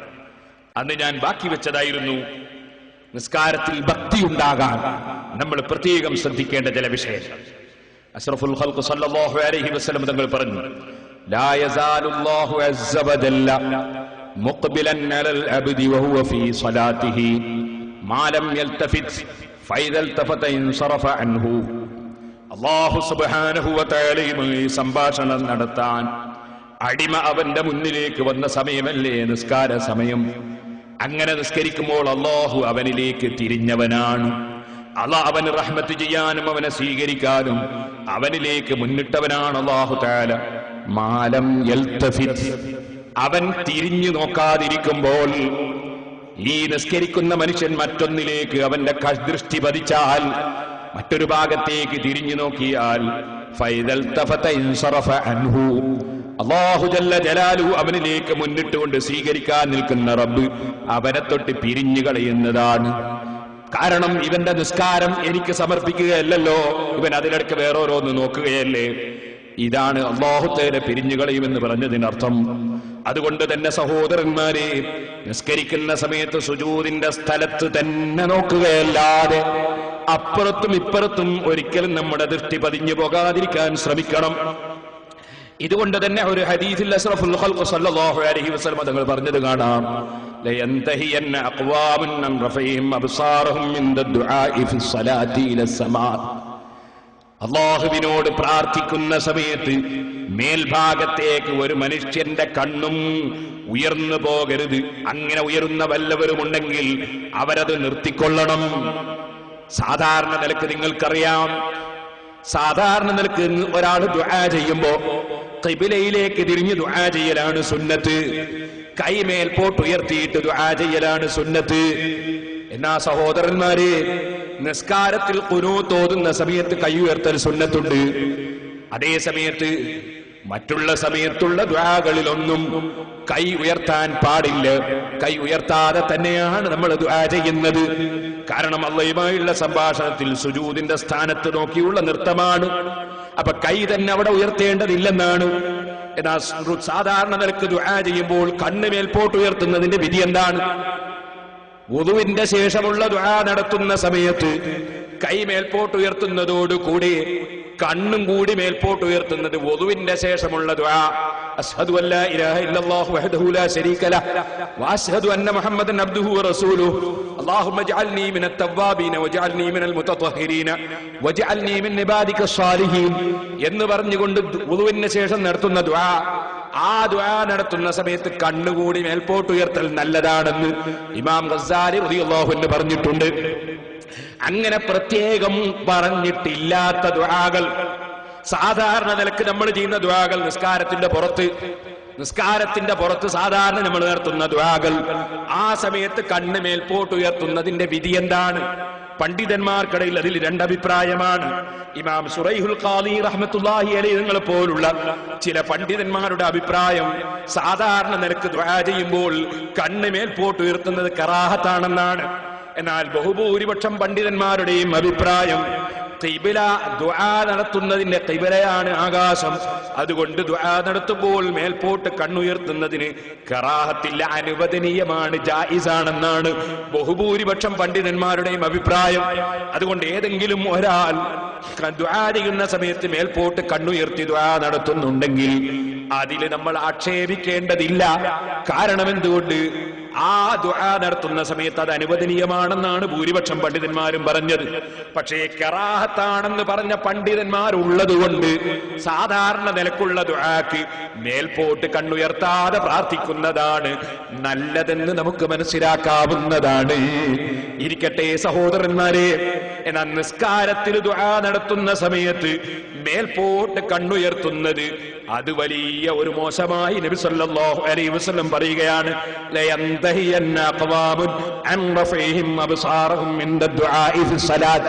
നിസ്കാരത്തിൽ പ്രാർത്ഥന നടത്തുമ്പോ മേൽപോട്ടേക്ക് കണ്ണുയർത്തുന്ന ഏർപ്പാട് അത് ചെയ്യുന്നവര് നിർത്തട്ടെ. അതെ, അല്ലെങ്കിൽ അവരുടെ കണ്ണുകൾ നഷ്ടപ്പെടട്ടെ, അവരുടെ കണ്ണുകൾ പറ്റിയെടുക്കപ്പെടട്ടെ എന്ന് നബി സല്ലല്ലാഹു അലൈഹി വസല്ലം തങ്ങൾ പറയുന്നു. എന്ന് പറഞ്ഞാൽ അവന്റെ കണ്ണ് നഷ്ടപ്പെടാൻ കാരണമാകുന്ന വിധത്തിൽ അപകടകരമായ ഒരു പ്രവർത്തനമാണ് നിസ്കാരത്തിൽ മേൽപോട്ട് കണ്ണുയർത്തുന്നത്. അപ്പൊ പിന്നെ എവിടെ നോക്കണം? നമ്മൾ നേരത്തെ പറഞ്ഞു, സുജൂദിന്റെ സ്ഥാനത്ത് തന്നെ നോക്കി നിസ്കരിക്കണം. അപ്പോഴാണ് മനുഷ്യന് ഭക്തി ഉണ്ടാകുന്നത്. അപ്പുറവും ഇപ്പുറവും കണ്ണ് തിരിഞ്ഞാൽ, പള്ളിന്റെ ചുമരുമലേക്ക് നോക്കിയാൽ, മിമ്പറിന്റെ ഭംഗി കൊള്ള നോക്കിയാൽ, അതുപോലെ തന്നെ മറ്റുള്ള പെയിന്റ് കൊള്ള നോക്കിയാൽ, അതുപോലെ മറ്റു സ്ഥലങ്ങളിലേക്ക് തിരിഞ്ഞു നോക്കിയാൽ, അപ്പുറം ഇപ്പുറം ആരാ വരുന്നതെന്ന് ചിന്തിച്ചാൽ നിസ്കാരത്തിന്റെ പ്രതിഫലം നഷ്ടപ്പെടുകയാണ്. നമ്മുടെ സുജൂദിന്റെ സ്ഥാനത്തേക്ക് തന്നെ നോക്കി നിൽക്കണം. നമ്മൾ ശ്രദ്ധിച്ച് നമ്മൾ വിചാരിച്ചാൽ കഴിയുന്ന കാര്യമില്ലേ അത്? സുജൂദിന്റെ സ്ഥാനത്ത് തന്നെ നോക്കുക എന്നുള്ളത്. അങ്ങനെ നോക്കി നിൽക്കുമ്പോൾ ഭക്തി അല്ലാഹു തആല തരും. അതുകൊണ്ട് ഭക്തി ഉണ്ടാകാനുള്ള ഏറ്റവും പ്രധാനപ്പെട്ട ഒരു വഴിയാണ് കണ്ണ് മറുഭാഗങ്ങളിലേക്കൊന്നും തിരിക്കാതെ നമ്മൾ സുജൂദിന്റെ സ്ഥാനത്ത് തന്നെ നോക്കുക. ഇനി മറ്റൊന്ന്, നബി സല്ലല്ലാഹു അലൈഹി വസല്ലം നമുക്ക് നിസ്കാരത്തിൽ ഭക്തി ഉണ്ടാകാൻ വേണ്ടി നമുക്ക് പറഞ്ഞു തരുന്നു. ലാ സലാത്ത ബിഹദറത്തി ത്വആമിൻ വലാ ഹുവ യുദാഫിഉൽ അഖ്ബസാൻ. ഒരിക്കലും തന്നെ ഭക്ഷണം തയ്യാറായി നിൽക്കുകയും ഭക്ഷണം കഴിക്കണമെന്ന് നിനക്ക് തോന്നുകയും ചെയ്യുന്ന സമയം, അതുപോലെ നിനക്ക് മലമൂത്ര വിസർജനത്തിനോ അല്ലെങ്കിൽ കീവായു പോകാനോ നിനക്ക് മുട്ടുന്ന സമയം, അതേ ആ സമയത്ത് നിസ്കരിക്കുന്നത് ആ നിസ്കാരം ശരിയായ നിസ്കാരമല്ല, അഥവാ പൂർണ്ണമായ നിസ്കാരമല്ല. ലാ സലാത്ത, നിസ്കാരമില്ല. ബിഹദറത്തി ത്വആമിൻ, ഭക്ഷണത്തിന്റെ മുന്നിൽ നിസ്കാരമില്ല. നിനക്ക് ഭക്ഷണം കഴിക്കണമെന്ന് തോന്നുന്നു, ഭക്ഷണം തയ്യാറായി നിൽക്കുന്നു, എന്നാ നീ നിസ്കരിച്ചിട്ട് ഭക്ഷണം കഴിക്കുന്നതിന് പകരം ഭക്ഷണം കഴിച്ചിട്ട് നിസ്കരിക്കുകയാണ് വേണ്ടത്. എന്താ കാരണം? നിന്റെ നിസ്കാരത്തിൽ ഭക്ഷണം കൊള്ളേ, വിശപ്പ് കൊള്ളേ, നിന്റെ ശ്രദ്ധ തിരിഞ്ഞു പോകാതിരിക്കാൻ ആ ഭക്ഷണം നീ ആദ്യം അങ്ങ് കഴിച്ചേക്കണം. നന്നായി ദാഹിക്കുന്നുണ്ടോ, വെള്ളമുണ്ടോ, കുടിച്ചിട്ട് നിസ്കരിച്ചേക്കണം. ഇതുപോലെ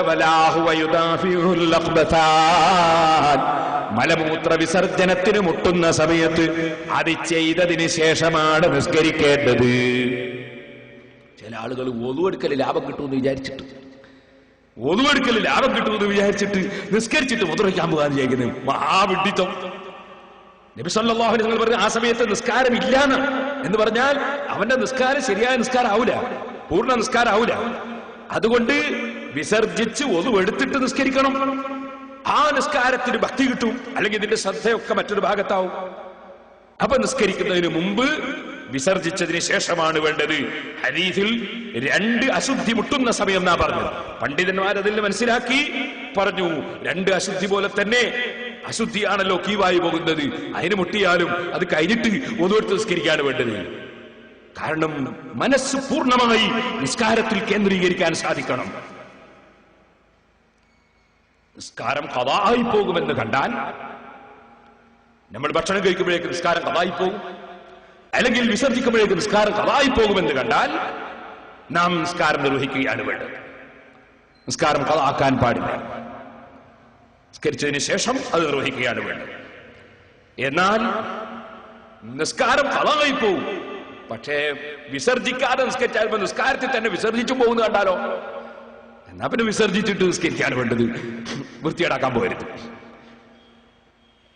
ഇരിക്കട്ടെ സഹോദരന്മാരെ, ഇതുപോലെ അഷ്റഫുൽ ഖൽഖ് സല്ലല്ലാഹു അലൈഹി വസല്ലം നമ്മെ പഠിപ്പിക്കുകയാണ്, നിസ്കരിക്കുന്ന സമയത്ത് അവന്റെ മുന്നിൽ ഒരു വസ്തു അവൻ വെക്കണം എന്ന് പറഞ്ഞാൽ വെച്ച വസ്തുവിന്റെ അടുത്ത് പോയി നിസ്കരിക്കണം, അല്ലെങ്കിൽ അവൻ വെക്കണം. ഹദീസിൽ കാണാം, ഇദാ സല്ല അഹദുകും, നിങ്ങളിൽ ഒരാൾ നിസ്കരിക്കുകയാണെങ്കിൽ ഫൽയജ്അൽ അമാമ വജ്ഹിഹി ശൈആ, നിസ്കരിക്കുന്ന സമയത്ത് അവന്റെ മുന്നിൽ ഒരു വസ്തു അവൻ ആക്കി വെക്കണം. അങ്ങനെ ഒരു ചുമരിന്റെ അടുത്ത് പോയിട്ട് നിസ്കരിക്കാം. നമ്മള് ചുമരിന്റെ അടുത്ത് മുമ്പിൽ ചുമരുണ്ടല്ലോ, ആ ചുമരിന്റെയും അവന്റെയും ഇടയ്ക്ക് 3 മുഴത്തേക്കാൾ കൂടുതൽ വരാത്ത ദൂരത്തിൽ അവൻ നിൽക്കുകയും വേണം. അങ്ങനെ നിന്നുകൊണ്ട് ചുമരിന്റെ അടുത്ത് പോയി നിസ്കരിക്കുക. ചിലരൊക്കെ പള്ളിയുടെ നടുവിൽ നിന്ന് നിസ്കരിക്കുന്നത് കാണും, പള്ളിയുടെ മധ്യത്തിൽ നിന്ന് നിസ്കരിക്കുന്നതാണ്. പ്രത്യേകിച്ച് വിദേശ രാജ്യങ്ങളിൽ അങ്ങനെ നിസ്കരിക്കുന്ന പല നാട്ടുകാരുണ്ടാവും. അത് കണ്ടു വന്നിട്ട് ഇവിടെയും ചിലർ അത് തീരെ പരിഗണിക്കാതെ നിസ്കരിക്കുന്നത് കാണും. പിന്നെ കൂടുതൽ ആളുള്ള സമയത്ത് സൗകര്യമില്ലാത്തതുകൊണ്ടാണെങ്കിൽ കുഴപ്പമില്ല. ഇപ്പൊ നമ്മളൊക്കെ ഇപ്പൊ ഇശാ നിസ്കാരം കഴിഞ്ഞ് സുന്നത്ത് നിസ്കരിക്കുമ്പോൾ മുന്നിൽ തന്നെ പോയി നിസ്കരിക്കാൻ കഴിയില്ല, ഒരുപാട് ആളുണ്ടാവില്ലേ. അപ്പൊ പിന്നെ മുന്നിലുള്ള ആളെയോ അല്ലെങ്കിൽ മറ്റെന്തെങ്കിലുമോ പരിഗണിച്ചുകൊണ്ട് നിസ്കരിക്കുന്നവരുണ്ടാകാം. അതേ സമയത്ത് അല്ലാതെ നമ്മൾ ഒരു പള്ളിയിൽ കയറിയിട്ട് മധ്യത്തിൽ നിന്ന് നിസ്കരിക്കുക. നബി സല്ലല്ലാഹു അലൈഹി വസല്ലം പറയുന്നു, അവന്റെ മുന്നിൽ ഒരു വസ്തു ആക്കണം. ഫത്ഹുൽ മുഈനിൽ നമുക്ക് കാണാം, ഒരു ചുമര് അല്ലെങ്കിൽ ഒരു തൂണ്, ഇങ്ങനെ നിശ്ചലമായി ശരിക്കും നിൽക്കുന്ന ഒരു വസ്തു. ആ വസ്തുവിന് 1 മുഴത്തിന്റെ 3/2 ഉയരമുണ്ടാകുക എന്നത് പരിഗണിക്കപ്പെടേണ്ടതാണ്.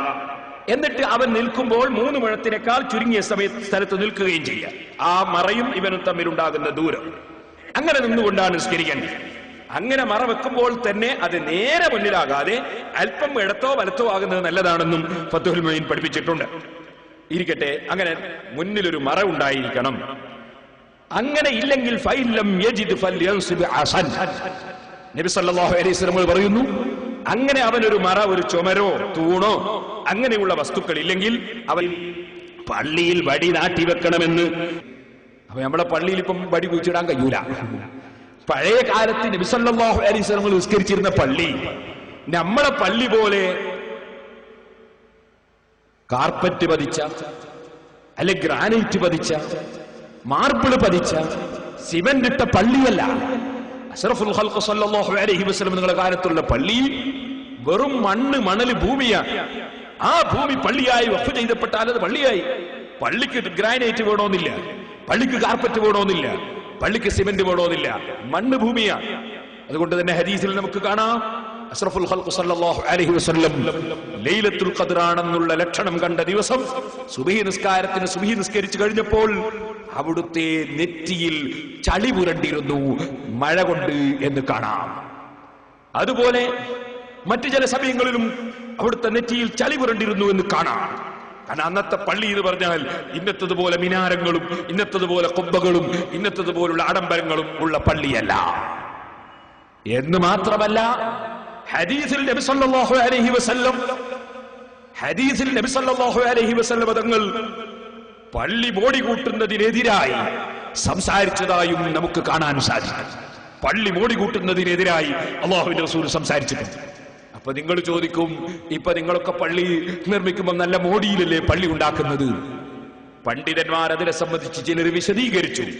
അല്ലാഹുവിന്റെ റസൂലിന്റെ കാലത്തുള്ള വീടുകളും മോടി ഉണ്ടായിരുന്നില്ല. വീടുകൾ മോടി കൂട്ടുന്നതിനെതിരെയും നബി സല്ലല്ലാഹു അലൈഹി വസല്ലം സംസാരിച്ചിട്ടുണ്ട്. 2 നിലയുള്ള വീട് കണ്ടപ്പോൾ ആ വീടുള്ള മനുഷ്യൻ സമീപത്ത് വന്ന് സലാം പറഞ്ഞ് സംസാരിച്ചപ്പോൾ അല്ലാഹുവിന്റെ റസൂൽ മുഖം തിരിച്ചു കളഞ്ഞിട്ടുണ്ട്. 2 നിലയുള്ള വീട് അദ്ദേഹം പണിതുയർത്തത് കണ്ടപ്പോൾ അദ്ദേഹത്തിൽ നബി സല്ലല്ലാഹു അലൈഹി വസല്ലം മുഖം തിരിച്ചു കളഞ്ഞിട്ടുണ്ട്. എന്നാ പിന്നെ നമുക്കൊക്കെ 2 നിലയുള്ള വീടുമില്ലേ? അവിടെയില്ലേ അതേ സംശയം? സഹോദരന്മാരെ, അഷ്റഫുൽ ഖൽഖ് സല്ലല്ലാഹു അലൈഹി വസല്ലം തങ്ങളുടെ കാലം ഞാൻ നേരത്തെ പറഞ്ഞതുപോലെ വളരെ ഞെരുക്കവും ബുദ്ധിമുട്ടുമുള്ള കാലമാണ്. അക്കാലഘട്ടത്തിൽ അള്ളാഹുവിന്റെ പള്ളി മോടി പിടിപ്പിക്കുന്നതിനെതിരെ സംസാരിച്ച നബി സല്ലല്ലാഹു അലൈഹി വസല്ലം വീടും ബിൽഡിങ്ങുകളും മോടി പിടിപ്പിക്കുന്നതിനെതിരെയും സംസാരിച്ചിട്ടുണ്ട്. ഇന്ന് ലോകത്തെ എല്ലാ കക്ഷികളും അവരവരുടെ വീടുകൾ നന്നായി മോടി പിടിപ്പിക്കുകയും അതൊന്നിലധികം നിലകളൊക്കെ ഉയർത്തിക്കൊണ്ടുവരികയും ബിൽഡിങ്ങുകൾ മോടി പിടിപ്പിക്കുകയും ചെയ്തിട്ട് അള്ളാന്റെ പള്ളി മാത്രം മോടിയില്ലാതെ വന്നാൽ, അള്ളാന്റെ പള്ളി മാത്രം വൃത്തിയും ഭംഗിയുമില്ലാതെ വന്നാൽ മനുഷ്യന്മാരുടെ വീടുകളൊക്കെ നല്ല മോടിയിലും ഭംഗിയിലുമാവുകയും അള്ളാഹുവിന്റെ വീട് തീരെ മോടിയും ഭംഗിയുമില്ലാതെയുമായാൽ അത് അള്ളാഹുവിന്റെ വീട്ടിനോടൊരു നിസ്സാരത ബുദ്ധിയില്ലാത്ത ജനങ്ങളെ മനസ്സിൽ വന്നു പോകാൻ കാരണമാകും. അതുകൊണ്ട് പള്ളിയും ഇക്കാലത്ത് അല്പം മോടിയിലും ഭംഗിയിലും തന്നെ വേണമെന്ന് പണ്ഡിതന്മാരിൽ പലരും പറഞ്ഞിട്ടുണ്ട്. ആ അഭിപ്രായം സ്വീകരിച്ചുകൊണ്ടാണ് ഇപ്പോൾ പള്ളികളും വീടുകളുമൊക്കെ മോടി പിടിപ്പിച്ചുകൊണ്ട് തന്നെ പലപ്പോഴും ഉണ്ടാകുന്നതെന്ന് നമ്മൾ മനസ്സിലാക്കണം. ഇത് തന്നെ മഹാന്മാരുടെ മഖ്ബറയെ സംബന്ധിച്ചും നിങ്ങൾ ഉൾക്കൊള്ളണം. നമ്മളെ വീട് വളരെ ഗ്രാനൈറ്റ് പതിച്ച വീട്, അതുപോലെ നമ്മുടെ ബിൽഡിങ്ങുകൾ ഗ്രാനൈറ്റ് പതിച്ചത്, നമ്മളെ വീട്ടിന്റെ സുബ്ഹാനല്ലാഹ് അതിന്റെ ഓരോ വസ്തുക്കളും തൂണുകളൊക്കെ വളരെ ജോറ്.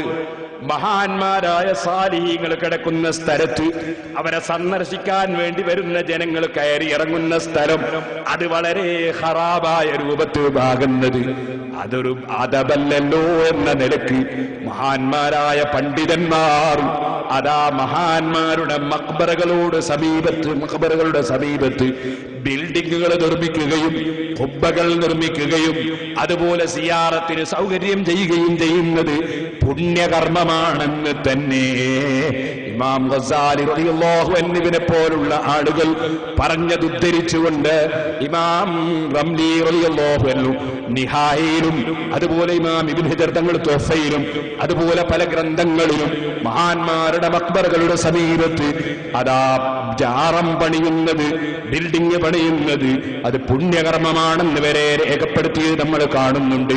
കാരണം എന്തുകൊണ്ട്? മറ്റുള്ളതെല്ലാം ഭംഗിയിലും മോടിയിലും നടക്കുകയും മുസ്ലിം ഉമ്മത്തിന്റെ ശിആറുകളും ചിഹ്നങ്ങളും ഒരു മോടിയും ഭംഗിയുമില്ലാതെ വൃത്തികെട്ടതും കാണാനൊരു കൊലവുമില്ലാത്ത രൂപത്തിലുമാകുന്നത് സമൂഹത്തിലുള്ള മതിപ്പും കുറഞ്ഞു പോകാൻ കാരണമാകുമെന്നതിനാൽ പണ്ഡിതന്മാര് പലരും അത് അനുവദിക്കുകയാണ്. ഇരിക്കട്ടെ, ഞാനിപ്പോൾ അതിന്റെ വിശദീകരണത്തിലേക്ക് കടക്കുന്നില്ല, ഒരു ചെറിയ സൂചന മാത്രം നൽകിയതാണ്. ഇരിക്കട്ടെ സഹോദരന്മാരെ, അപ്പൊ പള്ളിയിൽ വടി നാട്ടിവെക്കണമെന്ന് അഷ്റഫുൽ ഖൽഖ് സല്ലല്ലാഹു അലൈഹി വസല്ലം തങ്ങൾ പറഞ്ഞത് വടി കുത്തനെ വെക്കാൻ പറ്റുന്ന സാഹചര്യമുള്ള പള്ളിയിലാണ്. അങ്ങനെ ഒരാൾക്ക് സാധിക്കുന്നില്ലെങ്കിലോ ഫഇല്ലം യകുൻ മഅഹു അസൻ ഫല്യഖുത്ത ഖതാ, നബി സല്ലല്ലാഹു അലൈഹി വസല്ലം തങ്ങൾ പറയുന്നു, അവന്റെ കൂടെ വടി ഇല്ലെങ്കിൽ അല്ലെങ്കിൽ വടി അവിടെ കുത്തനെ അവിടെ കുഴിച്ചിടാൻ സാധിക്കില്ലെങ്കിൽ അവനൊരു വര വരക്കട്ടെ. അങ്ങനെ ഒരു വര വരക്കട്ടെ. പിന്നെ അവന്റെ മുന്നിലൂടെ പോകുന്നത് അവനെ ബുദ്ധിമുട്ടിക്കുകയില്ല. ഇവിടെ നബി സല്ലല്ലാഹു അലൈഹി വസല്ലമങ്ങൾ ഒരു വര വരക്കാൻ പറഞ്ഞു. പള്ളിയിൽ വര വരക്കാനും ഇന്ന് ബുദ്ധിമുട്ടാണ്. അപ്പോൾ പിന്നെ പള്ളിയിൽ കഴിയുന്ന കാര്യം എന്താണ്?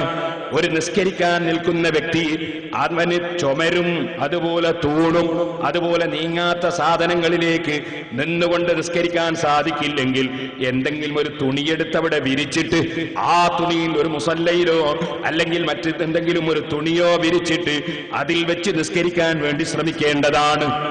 ഇമാമിന്റെ മറ, ഇമാമിന്റെ മുന്നിലുള്ള മറ മഅ്മൂമിങ്ങൾക്ക് മറയായി പരിഗണിക്കപ്പെടും. അതുപോലെ ഓരോ സഫും പിന്നിലുള്ള സഫിന് മറയായി പരിഗണിക്കപ്പെടും.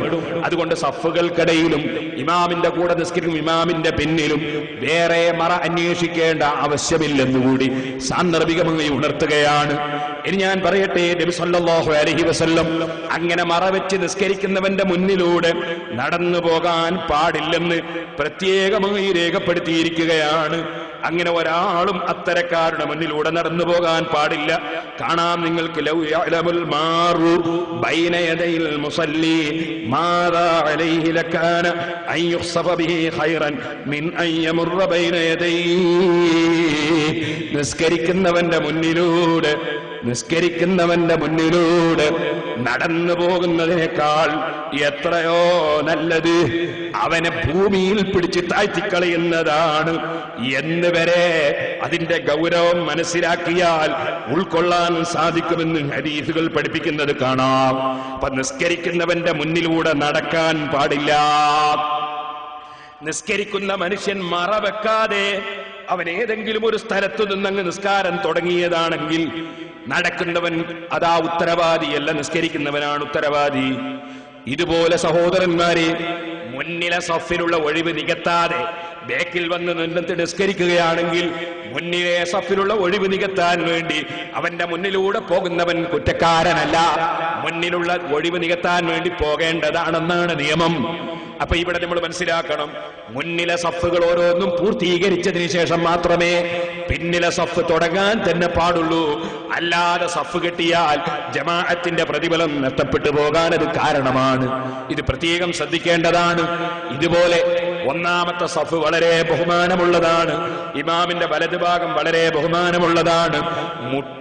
മുട്ടുകുത്തി നിരങ്ങിയിട്ടെങ്കിലും നിങ്ങൾ പള്ളിയിലേക്ക് വന്ന് ഒന്നാം സഫിന് സ്ഥലം പിടിക്കും, നിങ്ങൾ വലഭാഗത്ത് സ്ഥലം പിടിക്കും. അതിന്റെ ബഹുമാനം നിങ്ങൾ മനസ്സിലാക്കിയിട്ടുണ്ടെങ്കിലെന്ന് നബി സല്ലല്ലാഹു അലൈഹി വസല്ലം തങ്ങൾ പറഞ്ഞിട്ടുണ്ട്. അതുകൊണ്ട് ഒന്നാം സഫിന്റെ ബഹുമാനവും ഇമാമിന്റെ വലതുഭാഗത്തിന്റെ ബഹുമാനവും വളരെ വലുതാണെന്ന് നമ്മൾ മനസ്സിലാക്കണമെന്ന് കൂടി ഞാൻ പ്രത്യേകമായി ഉണർത്തുകയാണ്. ഇരിക്കട്ടെ, ഞാൻ പറഞ്ഞത് നിസ്കരിക്കുന്നവന്റെ മുന്നിലൂടെ അങ്ങോട്ടും ഇങ്ങോട്ടും ഒന്നും നടക്കാൻ പാടില്ല. നമ്മൾ വളരെ ശ്രദ്ധിക്കണം.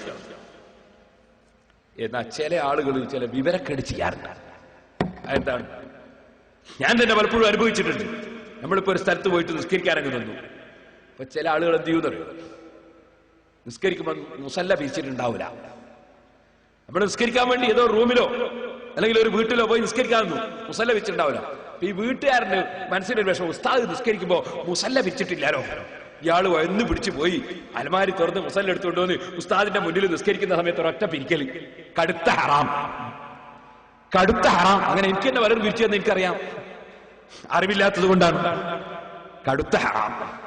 നിസ്കരിക്കുന്നവന്റെ മുന്നിൽ കൂടി നടക്കൽ ഹറാമായതുപോലെ നിസ്കരിക്കുന്നവന്റെ മുന്നിൽ കൈ നീട്ടുന്നതും കാല് നീട്ടുന്നതും ഒക്കെ ഹറാമാണ്. അപ്പൊ പിന്നെ അയാൾ നിസ്കരിക്കുമ്പോൾ നിസ്കരിച്ചോട്ടെ, അയാൾ അറിഞ്ഞൂടെ നിസ്കരിക്കാൻ. നമ്മൾ പിന്നെ നമ്മളെ വകയിലൊന്നും നന്നാക്കണം.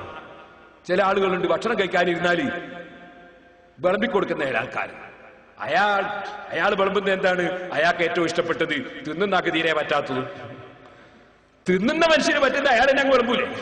നേരെ മറിച്ച് നമ്മളിങ്ങനെ ഇട്ട് വിളമ്പിക്കൊടുക്കുമ്പോ ഇവന് തിന്നാൻ പറ്റാത്ത ഇങ്ങനെ മുന്നിൽ ഇട്ട് കൊടുത്ത് പഠിച്ചോ ഇനിയിപ്പോ ഇതെന്താ ചെയ്യാ, തിന്നാന്നല്ലാതെ തിന്നാൻ പറ്റുന്ന അപ്പുറമുണ്ട്. ഇതുപോലെ അത് ശ്രദ്ധിക്കണോ, ഒരു സാധനം മുന്നിൽ ഇട്ട് കൊടുക്കുമ്പോൾ ആദ്യം ചോദിക്കണം, ഇത് ഇടട്ടെ എന്ന് ചോദിക്കണം, ഇട്ട് കൊടുക്കാം. അത് ചോദിക്കാതെ ഇട്ടാലോ ഇവനും കൊണ്ട് കുടുങ്ങി. അതും അസേൽ തന്നെയാണ്. ഒരാളെ മുന്നിൽ ഇട്ട് കൊടുക്കുമ്പോൾ ചോദിച്ചിട്ടേ ഇടാവും. അല്ലെങ്കിൽ ഇയാൾ എന്ത് ചെയ്യും, ഇത് പക്ഷേ നഷ്ടപ്പെട്ടു പോലെ വെച്ചിട്ട് വെറുപ്പോട് കൊടുത്തുന്നേണ്ടി വരും. അപ്പൊ അയാൾ ദ്രോഹിക്കലാണ്, ചെയ്യാൻ പാടില്ല. അപ്പൊ ഇട്ടുകൊടുക്കുന്നതിന് വിരോധമില്ല. ആദരിച്ചിട്ട് അതിഥികളെ സൽക്കരിക്കുമ്പോ അതിഥികൾക്ക് ഇട്ടുകൊടുക്കും, ബഹുമാനാണത്. അതിഥികളെ ബഹുമാനിക്കുന്നതിന്റെ ഒരു ഭാഗമാണ് അവരെ മുന്നിൽ ഭക്ഷണം ഇട്ട് കൊടുക്കാന്നുണ്ട്. പക്ഷെ അത് ഇട്ട് കൊടുക്കുന്ന സമയത്ത് അവരോടൊന്ന് ചോദിക്കണം, ഇടട്ടേന്ന് ചോദിക്കണം, എന്നിട്ടേ ഇടാവും. അല്ലാതെ ഇടാൻ പാടില്ല. ഇട്ടാലോ അയാൾക്ക് തീരെ പറ്റാത്ത സാധനം ഇനി ഒഴിച്ചു കൊടുത്തു. ഉദാഹരണം പറയാ, ഒരാൾക്ക് അദ്ദേഹത്തിന് പൈൽസിന്റെ രോഗമാണ്, കോഴിന്റെ കറി തീരെ പറ്റില്ല. ഇയാൾക്ക് ഏറ്റവും ഇഷ്ടമുള്ള കോഴിന്റെ കറിയായി ഒഴിച്ചു കൊടുക്കുന്ന മൂപ്പരഞ്ഞു നല്ല നാടൻ കോഴിയാ ഉസ്താദ് എന്ന് പറഞ്ഞിട്ട് ഒഴിച്ചു കൊടുത്താൽ ഉസ്താദ് കുടുങ്ങിയില്ലേ. അപ്പൊ നമ്മൾ ചോദിക്കണം, ഇത് ഒഴിക്കട്ടെ എന്ന് ചോദിക്കണം, എന്നിട്ടേ ഒഴിച്ചു കൊടുക്കാവൂ. നമ്മൾ ഏത് കാര്യം ചെയ്യുമ്പോഴും ചെയ്യുന്ന കാര്യം കറക്റ്റായിരിക്കണം. നിസ്കാരത്തിന്റെ മസാലയല്ലേ എന്നോട്ട് കാര്യമില്ലേ, എല്ലാ മസാലയും പഠിക്കണമല്ലോ നമ്മൾ. അപ്പൊ സഹോദരന്മാരെ, നിസ്കരിക്കുന്ന സമയത്ത് നിസ്കരിക്കുന്നവന്റെ മുന്നിലേക്ക് കൈ നീട്ടരുത്, കാല് നീട്ടരുത്, ശരീരത്തിലെ അവയവങ്ങൾ നീട്ടരുത്, കൈ കൊണ്ടവന്റെ മുന്നിലേക്ക് കൊണ്ടുപോകരുത്. അതും ഹറാമിന്റെ ഇനത്തിൽപ്പെട്ടതാണെന്ന് നമ്മൾ മനസ്സിലാക്കണം. വെറും നടന്നുപോകൽ മാത്രമല്ല ഹറാം. കാരണം അവൻ അല്ലാഹുവിന്റെ മുന്നിൽ ഭക്തിപൂർവ്വം നിസ്കരിക്കുമ്പോൾ നിന്റെ കൈ നീട്ടിയാൽ അവന്റെ ശ്രദ്ധ കൈയിലേക്ക് വന്നു, അതിന്റെ ഉത്തരവാദി നീയാണ്. ഒരു ഹദീസിൽ നബി സല്ലല്ലാഹു അലൈഹി വസല്ലം തങ്ങൾ പറഞ്ഞു, ഇദാ സല്ലാ അഹദുക്കും ഇലാ ഗൈരി സുത്രതി ഫഇന്നഹു യഖ്തഉ സലാതഹുൽ ഹിമാറു വൽ ഖിൻസീറു വൽ യഹൂദി വൽ മജൂസി വൽ മർഅതു വതുജ്സി അൻഹു ഇദാ മറു ബൈന യദൈ അലാ ഖൽഫത്തിൻ ബിഹജർ. സുബ്ഹാനല്ലാഹ്. നിസ്കരിക്കുന്ന സമയത്ത് അവന്റെ മുന്നിലൂടെ ജീവികൾ പോയാൽ, അതുപോലെ വിവരമില്ലാത്ത യഹൂദി പോയാൽ മുസ്ലിമീങ്ങൾ പോകില്ലല്ലോ. ഇസ്രായേലികളൊക്കെ ആണെങ്കിൽ ചിലപ്പോ പോയി എന്നും വരും. അതുകൊണ്ട് പറയാണ്, വൽ യഹൂദിയു യഹൂദി പോയാൽ, വൽ മജൂസിയു മജൂസി പോയാൽ, അല്ലെങ്കിൽ നിസ്കരിക്കുന്ന ഒരു പുരുഷന്റെ മുന്നിലൂടെ ഒരു സ്ത്രീ അങ്ങ് നടന്നു പോയാൽ സ്ത്രീയും പുരുഷനും തമ്മിൽ പരസ്പരം ശ്രദ്ധിച്ചു പോകാൻ സാധ്യതയുള്ള ജീവികളാണ്. അതുകൊണ്ട് തന്നെ ഒരു സ്ത്രീ അതിലെ പോയാൽ അതൊക്കെ നിസ്കാരത്തിന് ബാധിക്കാൻ കാരണമാണ്. ഇത് പറഞ്ഞുകൊണ്ട് നബി സല്ലല്ലാഹു അലൈഹി വസല്ലം തങ്ങൾ പറഞ്ഞു, അവര് പോവുകയാണെങ്കിൽ അകലങ്ങളിലൂടെ പോകട്ടെ, മറയുടെയും മനുഷ്യന്റെയും ഇടയിലൂടെ ഒരാളും പോകാൻ പാടില്ല. ഇത്തരക്കാർ മുന്നിലൂടെ പോകുമ്പോൾ നമ്മുടെ ശ്രദ്ധ അങ്ങോട്ട് തിരിക്കാതെ ശ്രദ്ധിക്കേണ്ടതുമാണ്.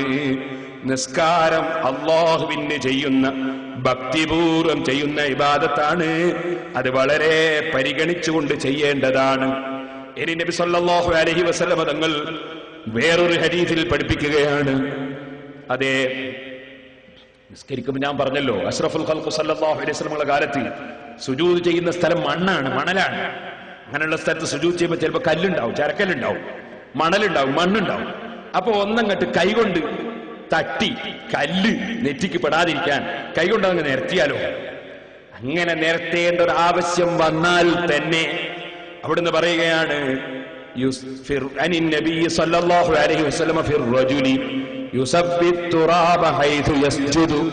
സുജൂദ് ചെയ്യുന്ന സമയത്ത് മണ്ണ് റെഡിയാക്കുന്ന മനുഷ്യനെ കുറിച്ച് അല്ലാഹുവിന്റെ റസൂല് പറഞ്ഞു, ഇൻകുന്ത ഫാഇലൻ ഫവാഹിദ, അവനങ്ങനെ ചെയ്തേ പറ്റൂന്ന് തോന്നുന്നുണ്ടെങ്കിൽ ഒരൊറ്റ പ്രാവശ്യം മാത്രം അവനൊന്ന് തട്ടാവുന്നതാണ്. ഒറ്റ പ്രാവശ്യം മാത്രം ഒന്ന് മണ്ണ് റെഡിയാക്കാൻ തട്ടാവുന്നതാണ്, കല്ല് തട്ടിക്കളയാവുന്നതാണ്. എന്താ കാരണം എന്ന് ഞാൻ പറയേണ്ടതില്ല. നിസ്കാരം കൈകൊണ്ട് കളിക്കേണ്ട സ്ഥലമല്ല. മൂന്നനക്കം അനങ്ങിയാൽ നിസ്കാരം ബാത്തിലുമാണ്. ഇവിടെ സഹോദരിമാരെ, സഹോദരന്മാരെ, മൂന്നനക്കത്തെ സംബന്ധിച്ച് പലർക്കും ഒരു തെറ്റിദ്ധാരണയുണ്ട്. അത് ചിലപ്പോൾ മുസ്ലിയാമാരിൽ തന്നെ പലർക്കുമുള്ളൊരു തെറ്റിദ്ധാരണയാണ്. ആ തെറ്റിദ്ധാരണ തിരുത്തേണ്ടതാണ്. എന്റെ പ്രിയപ്പെട്ട മുതഅല്ലിമീങ്ങൾ പ്രത്യേകം ശ്രദ്ധിക്കണം. മൂന്നനക്കം ഒരേ സമയത്ത് തുടർച്ചയായി അനങ്ങിയാൽ നിസ്കാരം ബാത്തിലാണെന്ന് എല്ലാവർക്കും അറിയാം. പക്ഷേ പലരുടെയും ധാരണ എന്താണെന്നറിയോ? മൂന്നനക്കനങ്ങിയാൽ നിസ്കാരം ബാത്തിൽ. പക്ഷെ ഒരനക്കത്തിന്റെയും മറ്റേ അനക്കത്തിന്റെയും ഇടയ്ക്ക് ഒരു സുബ്ഹാനല്ലാഹിന്റെ ഖദർ ഉണ്ടായാൽ അനക്കം തുടർച്ച അല്ല എന്നാണ് പലരുടെയും ധാരണ. ആ ധാരണ തിരുത്തേണ്ടതാണ്. ഞാൻ ഒന്നുകൂടി പറയാം. അല്ലാഹു അക്ബർ, നമ്മൾ നിസ്കാരത്തിന് കൈയിട്ട്, ഇനി ഈ കൈയെടുത്ത് നമ്മൾ തലേക്കെട്ടൊന്ന് റെഡിയാക്കാൻ തോന്നി. പാടില്ല, തലേക്കെട്ട് റെഡിയാക്കേണ്ട സമയമല്ലത്. എന്നാൽ അങ്ങനെ ഇവൻ തലേക്കെട്ടിലേക്ക് കൈകൊണ്ട്, മുസ്ലിംമാരാകുമ്പോൾ തലേക്കെട്ടിലേക്കാ കൈകൊണ്ട്, അല്ലെ താടിയുമല കൈ പോവുക. അതുകൊണ്ടാണ് പറഞ്ഞത്. സാധാരണക്കാരാകുമ്പോ പലരെയും നിങ്ങൾക്ക് കാണാം, അല്ലാഹു അക്ബർ തക്ബീറിൽ കഴിഞ്ഞാൽ ആദ്യം തന്നെ ശൈത്താൻ തോന്നിപ്പിക്കും കുപ്പായം ചുഴിഞ്ഞിട്ടുണ്ട്. അങ്ങനെ കുപ്പായത്തിന്റെ മുന്നിലും പിടിച്ചൊരു താഴ്ത്തലി, ബേക്കിലും പിടിച്ചൊരു താഴ്ത്തലി. പല ചെറുപ്പക്കാർക്കും കാണാം കുപ്പായത്തിന്റെ അപ്പുറവും പിടിച്ചൊരു താഴ്ത്തലി. സുബ്ഹാനല്ലാഹ്, മൂന്നനക്കം അനങ്ങുമ്പോൾ നിസ്കാരം ബാത്തിലാണ്. ഈ മൂന്നനക്കം പലരും ധരിച്ചു വെച്ചിരിക്കുന്നത് ഒരനക്കത്തിന്റെയും മറ്റൊരനക്കത്തിന്റെയും ഇടയ്ക്ക് ഒരു സുബ്ഹാനല്ലാഹ് എന്ന് പറയുന്ന സമയം ഉണ്ടായാലും അനക്കം തുടർച്ച അല്ലാതായി എന്നാണ് ധാരണ. ആ ധാരണ തിരുത്തേണ്ടതാണ്. മറിച്ച് ഒരനക്കത്തിന്റെയും മറ്റൊരനക്കത്തിന്റെയും ഇടയ്ക്ക് ഉണ്ടാകുന്ന സമയം, ആ അനക്കങ്ങൾ വേർതിരിയണമെങ്കിൽ എത്ര സമയം വേണം? ചില പണ്ഡിതന്മാര് പറഞ്ഞു ഒരു ഫാത്തിഹ ഓതുന്ന സമയം കഴിഞ്ഞിട്ട് അനങ്ങണം, എന്നാൽ അതിന് വെവ്വേറെ അനക്കായിട്ട് കൂട്ടുള്ളൂ, അല്ലെങ്കിൽ തുടർച്ചയായിട്ടുള്ള അനക്കായിട്ടാണ് കൂട്ടുക. ഫതുൽ മുതൽ കാണാം ഫാത്തിഹ ഓതുന്ന സമയം. അപ്പൊ ഒരനക്കം കഴിഞ്ഞിട്ട് ഒരു ഫാത്തിഹ ഓതുന്ന സമയം കഴിഞ്ഞിട്ട് രണ്ടാമത്തെ അനക്കം വരികയാണെങ്കിൽ അത് തുടർച്ചയായിട്ടുള്ള അനക്കല്ല. എന്നാൽ ഫതുൽ മുതൽ പറഞ്ഞു ഫാത്തിഹ എന്ന് കണക്കാക്കണ്ട, ഒരു സാധാരണ നിലക്ക് ഒരു സമയം ഒന്ന് കണക്കാക്കിയാൽ മതി. അതാണ് പ്രബലമായ അഭിപ്രായം. എന്നാലും ഫാത്തിഹയുടെ അത്ര ഇല്ലെങ്കിലും ഏകദേശം അത്രയൊക്കെ എന്നല്ലേ എന്നാലും മനസ്സിലാക്കേണ്ടത്. ഞാൻ അതിന്റെ കറക്റ്റ് ടൈം, സ്ഥലം, സമയം എത്ര എന്നതിനെ സംബന്ധിച്ച് ഒരുപാട് നോക്കിയിട്ട് എന്റെ ശ്രദ്ധയിൽപ്പെട്ടില്ല. പക്ഷേ ഞാൻ കുട്ടിക്കാലത്ത് പാറക്കടവിൽ വയല് കേൾക്കാൻ പോകാറുണ്ടായി. അന്ന് പാറക്കടവിൽ 40 ദിവസം 60 ദിവസമൊക്കെ ബഹുമാനപ്പെട്ട മർഹൂം കണാരണ്ടി ഉസ്താദ് വയല് പറയാറുണ്ട്. അല്ലാഹു അവിടുത്തെ ദർജ വർദ്ധിപ്പിച്ചു കൊടുക്കട്ടെ. നല്ല ഫിഖ്ഹിന്റെ മസ്അലകൾ ഇങ്ങനെ പറയുന്ന വയല്, അതുപോലെ ധാരാളം ആത്മീയ ഉപദേശം നൽകുന്ന വയല്, വയല് കേട്ടു പോകുന്ന ആളുകളൊക്കെ കരഞ്ഞുകൊണ്ട് അള്ളാഹുവിനോട് തൗബ ചെയ്ത് തിരിച്ചു പോകുന്ന വയല്. ആ വയല് കേൾക്കാൻ തന്നെ ഒരുപാട് ദൂരങ്ങളിൽ നിന്ന് ആളുകൾ നടന്നു വരാറുണ്ടായിരുന്നു. അങ്ങനത്തെ വയലുകളൊക്കെ ഇന്ന് ഇല്ലാതെയായി പോയി. അത് സമുദായത്തിന് വലിയ നഷ്ടമാണ്. അന്ന് മഹാനവറുകൾ വയലിൽ പറയുന്നത് ഞാൻ കേട്ടത് ഒരു ഖുൽ ഹുവല്ലാഹു അഹദ് സൂറത്ത് ഓതുന്ന സമയമെങ്കിലും എന്നാണ്.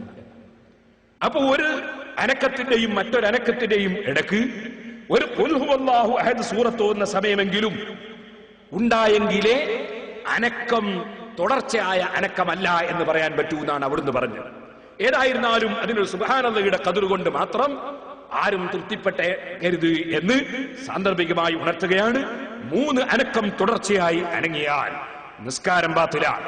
അതുകൊണ്ട് തന്നെ നിസ്കാരത്തിലേക്ക് കടന്നതിന് ശേഷം ശൈത്താൻ നമ്മുടെ ഖൽബിൽ തോന്നിപ്പിക്കുന്ന നമ്മുടെ കുപ്പായം ചുളിഞ്ഞു എന്ന തോന്നൽ, താടി റെഡിയായിട്ടില്ല എന്നുള്ള തോന്നൽ, തലേക്കെട്ട് റെഡിയായിട്ടില്ല എന്നുള്ള തോന്നൽ, അതുപോലെ അപ്പുറവും ഇപ്പുറവും ഒക്കെ ചൊറിയണം എന്നുള്ള തോന്നൽ, ആ തോന്നലുകളൊക്കെ ശൈത്താനിന്റെ ഭാഗത്ത് നിന്നുള്ളതാണെന്ന് മനസ്സിലാക്കി അടക്കത്തോടെ ഒതുക്കത്തോടെ നേരത്തെ പറഞ്ഞില്ലേ മഹാനായ സിദ്ദീഖുൽ അക്ബർ റളിയല്ലാഹു അൻഹുവിന്റെ നിസ്കാരം, അബ്ദുല്ലാഹി ഇബ്നു സുബൈർ റളിയല്ലാഹു അൻഹുവിന്റെ നിസ്കാരം, അതുപോലെ ഹത്തമുൽ അസ്സം റളിയല്ലാഹു അൻഹുവിന്റെ നിസ്കാരം ഒരു മരക്കഷ്ണം നിൽക്കുന്നത് പോലെ, അതേ ഒരു മരക്കഷ്ണം നിൽക്കും പോലെ ഭക്തിയോടെയുള്ള നൃത്തമാണ്.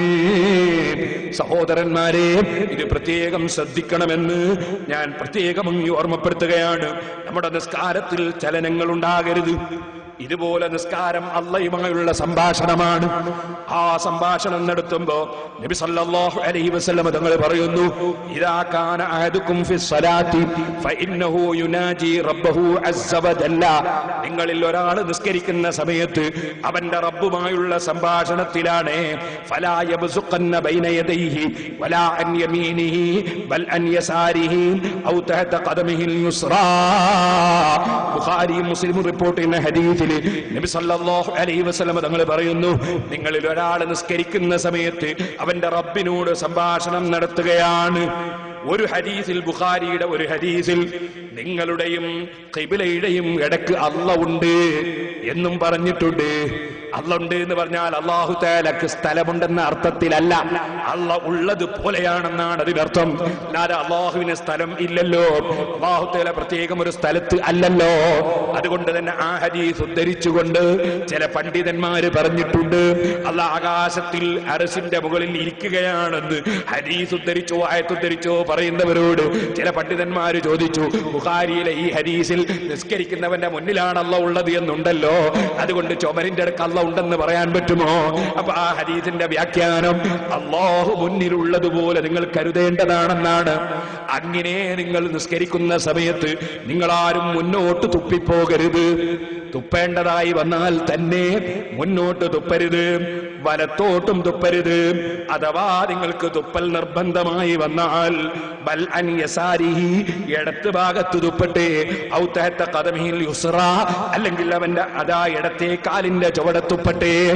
ഇത് പറയുമ്പോ പള്ളിയിൽ വെച്ച്, നമ്മളെ പള്ളിയിൽ വെച്ച് അങ്ങനെയും തുപ്പാൻ പറ്റൂല. പള്ളിയിൽ തുപ്പാൻ പാടില്ല, ഹറാമാണ്. അത് മണലിന്റെ പള്ളിയാണെങ്കിലും പാടില്ല. പൂഴിയും മണ്ണും കൊണ്ടുള്ള പള്ളിയാണെങ്കിലും പള്ളിയിൽ മനഃപൂർവ്വം തുപ്പാൻ പാടില്ല, അത് ഹറാമാണ്. പള്ളിയിൽ കോളാമ്പി പോലുള്ള സാധനം വെച്ചിട്ട് തുപ്പുകയാണെങ്കിൽ പോലും കയ്യിൽ എടുത്ത് പിടിച്ചിട്ടേ തുപ്പാവൂ എന്നാണ് പണ്ഡിതന്മാർ പറയുന്നത്. അത്രയും ബഹുമാനിക്കണമെന്ന്. പള്ളിയിൽ തുപ്പാൻ പാടില്ല. അതേസമയത്ത് അല്ലാത്ത സ്ഥലത്താണെങ്കിൽ, മണല് അതുപോലെയുള്ള സ്ഥലത്ത് നമുക്ക് നിസ്കരിക്കുന്ന സമയത്ത് താഴോട്ട് തുപ്പാവുന്നതാണ്. അപ്പൊ നമുക്ക് തുപ്പേണ്ടി വന്നാൽ നമ്മളൊരു ചെറിയ ടവലോ അതുപോലുള്ള മറ്റെന്തെങ്കിലും തലയെക്കെട്ടിന്റെ തലയോ മേത്തട്ടത്തിന്റെ തലയോ അങ്ങനെയുള്ള ഏതെങ്കിലും ഒന്നിൽ ഇടത് ഭാഗത്തേക്കാക്കി മെല്ലെ അങ്ങ് ഒപ്പിയെടുത്ത് കളയാനാണ് ശ്രമിക്കേണ്ടത്. അല്ലാതെ മുന്നോട്ട് തുപ്പരുതെന്ന് പ്രത്യേകം നബി സല്ലല്ലാഹു അലൈഹി വസല്ലം തങ്ങൾ പറയുകയാണ്. അത് കടുത്ത അദബുകേടാണ്. എന്തിനധികം പറയണം, പ്രസംഗിച്ചുകൊണ്ടിരിക്കുന്ന ഞാൻ ഇവിടെ നിന്ന് തുപ്പേണ്ടി വന്നാൽ തന്നെ കാർക്കിച്ച് നിങ്ങളിലേക്ക് അങ്ങോട്ട് തുപ്പുന്നത് വിരോധിക്കപ്പെട്ടതാണ്. മറ്റൊരു മനുഷ്യന്റെ മുന്നിലേക്ക് തുപ്പരുത്, വലത്തോട്ട് തുപ്പരുത് എന്ന് പറയാൻ കാരണം വലത് ഭാഗത്ത് മനുഷ്യരില്ലെങ്കിലും തുപ്പരുതെന്നാണ്. കാരണം വലത്ത് ഭാഗത്തുള്ള മലക്കിന് കൂടുതൽ ബഹുമാനം കൽപ്പിക്കുകയാണ്. മനുഷ്യന്റെ വലത്തും ഇടത്തും മലക്കുകളുണ്ട്. അതുകൊണ്ട് തന്നെ ഇടത്തുള്ള മലക്കിനേക്കാൾ ഒന്നുകൂടി ബഹുമാനം വലത്തുള്ള മലക്കിന് നൽകി. അഥവാ തുപ്പേണ്ടി വന്നാൽ ഇടത് ഭാഗത്ത് തുപ്പാൻ കൽപ്പിക്കപ്പെട്ടു. വേറെ വകുപ്പില്ലാത്തത് കൊണ്ടാണ് അത് എന്നെയും അനുവദിച്ചത്. എന്നാൽ ഇടത് ഭാഗത്ത് മനുഷ്യനുണ്ടെങ്കിൽ ഇടത്തോട്ട് തുപ്പരുതെന്നാണ്. ആ തുപ്പുന്നത് വേറെ നിവൃത്തിയില്ലെങ്കിൽ അവൻ വലത്തോട്ട് തുപ്പാനേ പാടുള്ളൂ. കാരണം മുന്നിൽ കാണുന്ന മനുഷ്യനെ ആദരിക്കണം. മനുഷ്യൻ പരസ്പരം ആദരിക്കേണ്ടവരാണ്, നിസ്സാരപ്പെടുത്തേണ്ടവരല്ല. മനുഷ്യൻ പരസ്പരം ബഹുമാനിക്കേണ്ടവരാണ്, പരസ്പരം നിസ്സാരപ്പെടുത്തേണ്ടതല്ല. ഇസ്ലാമിന്റെ നിയമങ്ങൾ മനുഷ്യനെ ആദരിക്കുന്ന ആശയങ്ങളാണെന്ന് നമ്മൾ മനസ്സിലാക്കണമെന്ന് സാന്ദർഭികമായി ഉണർത്തുകയാണ് സഹോദരന്മാരെ. അപ്പൊ നിസ്കാരം ഭക്തിയോടുകൂടെ നിസ്കരിക്കണം. നിസ്കാരം നിർവഹിക്കുന്ന സമയത്ത് അല്ലാഹു സുബ്ഹാനഹു വ തആലയുടെ മുന്നിൽ ഞാൻ ചെയ്യുന്ന വളരെ പ്രധാനപ്പെട്ട അമലാണെന്ന നിലക്ക് നിസ്കരിക്കണം. അങ്ങനെ നിസ്കരിക്കുന്നവർക്കാണ് അല്ലാഹു സർവ്വ സമ്മാനവും കൊടുക്കുന്നത്. അല്ലാഹുവിന്റെ സമ്മാനം അത് ദുനിയാവിലുമുണ്ട് ആഖിറത്തിലുമുണ്ട്. ദുനിയാവിലുള്ള സമ്മാനമാണ് കറാമത്ത്. അല്ലാഹു സുബ്ഹാനഹു വ തആല ദുൽ ജലാലി വൽ ഇക്റാം, അല്ലാഹു വലിയ ബഹുമാനമുള്ളവനാണ്. അല്ലാഹു തആല മുഅ്മിനീങ്ങൾക്ക് കറാമത്ത് ബഹുമാനം നൽകുന്നവനുമാണ്. ആ ബഹുമാനങ്ങൾ ശരിക്ക് നിസ്കരിക്കുന്നവനാണ് ലഭിക്കുന്നത്. നിസ്കാരം ക്ലിയർ ഇല്ലെങ്കിൽ മനുഷ്യന് സമ്മാനം നഷ്ടമാണ്. ഞാനൊരു ചെറിയ ചരിത്രം പറഞ്ഞ് ഇന്നത്തെ പ്രസംഗം നിർത്തുന്നു. ബാക്കി ഇൻഷാ അല്ലാഹ് നമുക്ക് നാളെ പറയാം. മഹാനായ ശഖീഖുൽ ബൽഖി റളിയല്ലാഹു അൻഹു പറഞ്ഞു, ഞാൻ ഹിജ്റ 149 കൊല്ലം ഒരു ഹജ്ജിന് വേണ്ടി പുറപ്പെട്ടു. ശഖീഖുൽ ബൽഖി റളിയല്ലാഹു അൻഹു വലിയ ഒരു മഹാനായ പണ്ഡിതനാണ്, സൂഫി വര്യനാണ്. മഹാനവറുകൾ അങ്ങനെ പുറപ്പെട്ട് ഖാദിസിയയിലെത്തി. ആ ഖാദിസിയയിൽ ചെന്നപ്പോ മഹാനായ ശഖീഖുൽ ബൽഖി തങ്ങൾ പറഞ്ഞു, ഞാനിങ്ങനെ നോക്കി, ഫബൈനമാ അന അൻദുറു ഇലന്നാസി വസീനതിഹിം വകസറതിഹിം, ഞാനിങ്ങനെ ഹജ്ജിന് പോകുന്ന പല ജനങ്ങളും അവരിൽ നല്ല വസ്ത്രം ധരിച്ചവരുണ്ട്, നല്ല എല്ലാ ഐശ്വര്യങ്ങളും ഉള്ളവരുണ്ട്. ഞാനങ്ങനെ അവരിലേക്ക് ഇങ്ങനെ നോക്കുമ്പോ ഞാനൊരു നല്ല മുഖം ഭംഗിയുള്ള ഒരു ചെറുപ്പക്കാരനെ കണ്ടു. അദ്ദേഹം ഒരു രോമത്തിന്റെ തുണി ധരിച്ചിട്ടുണ്ട്. അദ്ദേഹം രോമത്തിന്റെ ഒരു തുണി ധരിച്ചിട്ടുണ്ട്. കാലിന് ഒരു 2 ചെരുപ്പുമുണ്ട്. ഒറ്റയ്ക്കിങ്ങനെ ഒരു പുതപ്പും പൊതിച്ച് അദ്ദേഹം ഇങ്ങനെ ഇരിക്കുകയാണ്. സുബ്ഹാനല്ലാഹ്. ഫഖുൽതു ഫീ നഫ്സി, എന്റെ ശരീരത്തിൽ എന്റെ മനസ്സിൽ ഞാൻ അങ്ങ് വിചാരിച്ചു, ഹാദൽ ഫതാ മിന സൂഫിയ്യത്തി യുരീദു അൻ യകൂന കല്ലൻ അലന്നാസി ഫീ ത്വരീഖിഹിം, ഇയാള് സൂഫിയാക്കളിൽപ്പെട്ട ഒരു മനുഷ്യൻ ഇപ്പൊ ഹജ്ജിന് പോകുമ്പോ കയ്യിൽ 5 പൈസ ഇല്ലാതെ പുറത്തിറങ്ങിയിട്ട് മനുഷ്യന്മാർക്കൊക്കെ ഇനിയിപ്പോ ഇയാളെ പറ്റി ഒരു ഭാരമായിരിക്കും, ഇയാളെയും കൊണ്ടൊരു വിഷമായിരിക്കും, മറ്റുള്ളവരൊക്കെ ഇയാൾക്ക് സഹായം ചെയ്യേണ്ടി വരും എന്നൊരു ധാരണ എന്റെ മനസ്സിലിങ്ങ് വന്നു. സഹോദരന്മാരെ ശ്രദ്ധിക്കണേ. ഇനി നാളെ നമുക്ക് സംസാരിക്കാറുള്ള വിഷയം വല്ലദീനഹും അനിൽ ലഗ്വി മുഅ്രിദൂൻ, വല്ലദീനഹും അനിൽ ലഗ്വി മുഅ്രിദൂൻ, വിജയം കൈവരിക്കുന്ന മുഅ്മിനീങ്ങൾ, ആ ആളുകൾക്ക് അല്ലാഹ് 7 വിശേഷണം സൂറത്തുൽ മുഅ്മിനൂനയിൽ പറഞ്ഞതിൽ ഒരു വിഷയം എന്താണ്? വല്ലദീനഹും അനിൽ ലഗ്വി മുഅ്രിദൂൻ, അനാവശ്യമായ വിഷയങ്ങളിൽ നിന്ന് അകന്ന് ജീവിക്കുന്നവരാണവർ, അനാവശ്യങ്ങളിൽ മാറി നിൽക്കുന്നവരാണവർ. മറ്റുള്ളവരെ കുറ്റം പറയാനോ, വേറെയുള്ളവരെ നിസ്സാരപ്പെടുത്താനോ, വേറെയുള്ളവരെ നിസ്സാരപ്പെടുത്തി കാണാനോ, കണ്ണുകൊണ്ടോ കാതുകൊണ്ടോ മൂക്കുകൊണ്ടോ മുഖം കൊണ്ടോ കൈകൊണ്ടോ കാലുകൊണ്ടോ കുത്തിപ്പറയാനോ പരിഹസിക്കാനോ അതിനൊന്നും പോകാതെ അല്ലാഹു തആലയിൽ ലയിച്ചവരാണല്ലോ വിജയം കൈവരിച്ച മുഅ്മിനീങ്ങൾ. അത്തരം കുറ്റം പറയരുതല്ലോ, കുറ്റം ചിന്തിക്കരുതല്ലോ. ഇൻഷാ അല്ലാഹ് വിശദമായി ഞാൻ നാളെ പറയും. ഇവിടെ നിങ്ങൾ ഓർക്കുക, മഹാനായ ശഖീഖുൽ ബൽഖി റളിയല്ലാഹു അൻഹു പറയുന്നു, ഞാൻ ആ മനുഷ്യനെ സംബന്ധിച്ച് മനസ്സിൽ വിചാരിച്ചു പോയി, ഇദ്ദേഹം ജനങ്ങൾക്ക് ഒരു ഭാരമാകും.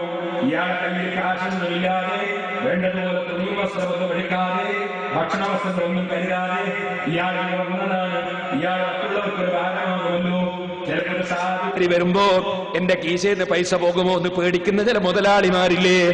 അതുപോലെ തന്നെ പിരിവെടുക്കാൻ വേണ്ടി ആരെങ്കിലും വരുമ്പോ അതാ എത്രയാ കൊടുക്കേണ്ടി വരിക എന്ന് ബേജാറാകുന്നവരില്ലേ? എന്തിനു മോനെ ബേജാറായിട്ട് സദക്ക കൊടുക്കണോ? അള്ളാന്റെ പൊരുത്തത്തിന് വേണ്ടി കൊടുക്കാൻ നിനക്ക് മനസ്സുണ്ടെങ്കിൽ കൊടുക്കുക, ഇല്ലെങ്കിൽ നീ പിരിവിന് വരുന്നവന്റെ അടിമയല്ലല്ലോ. ഞാനിപ്പോ തരുന്നില്ല എന്നങ്ങ് പറഞ്ഞാ പോരെ? വെറുതെ നിന്റെ പണം അവന്റെ പൊരുത്തത്തിന് വേണ്ടി കൊടുത്ത് നഷ്ടപ്പെടുത്തേണ്ടതുണ്ടോ? നീ അള്ളാഹുവിന് വേണ്ടി കൊടുക്കുന്നുവെങ്കിൽ കൊടുക്കുക, അല്ലെങ്കിൽ നീ കൊടുക്കാതിരിക്കുക. അതല്ലേ ഈമാനുള്ള മനുഷ്യന്റെ സ്വഭാവം. ഇരിക്കട്ടെ, ഇപ്പോൾ ഞാൻ അതിലേക്ക് കടക്കുന്നില്ല. ആവശ്യം വന്നാൽ നമുക്ക് പിന്നീട് പറയാം.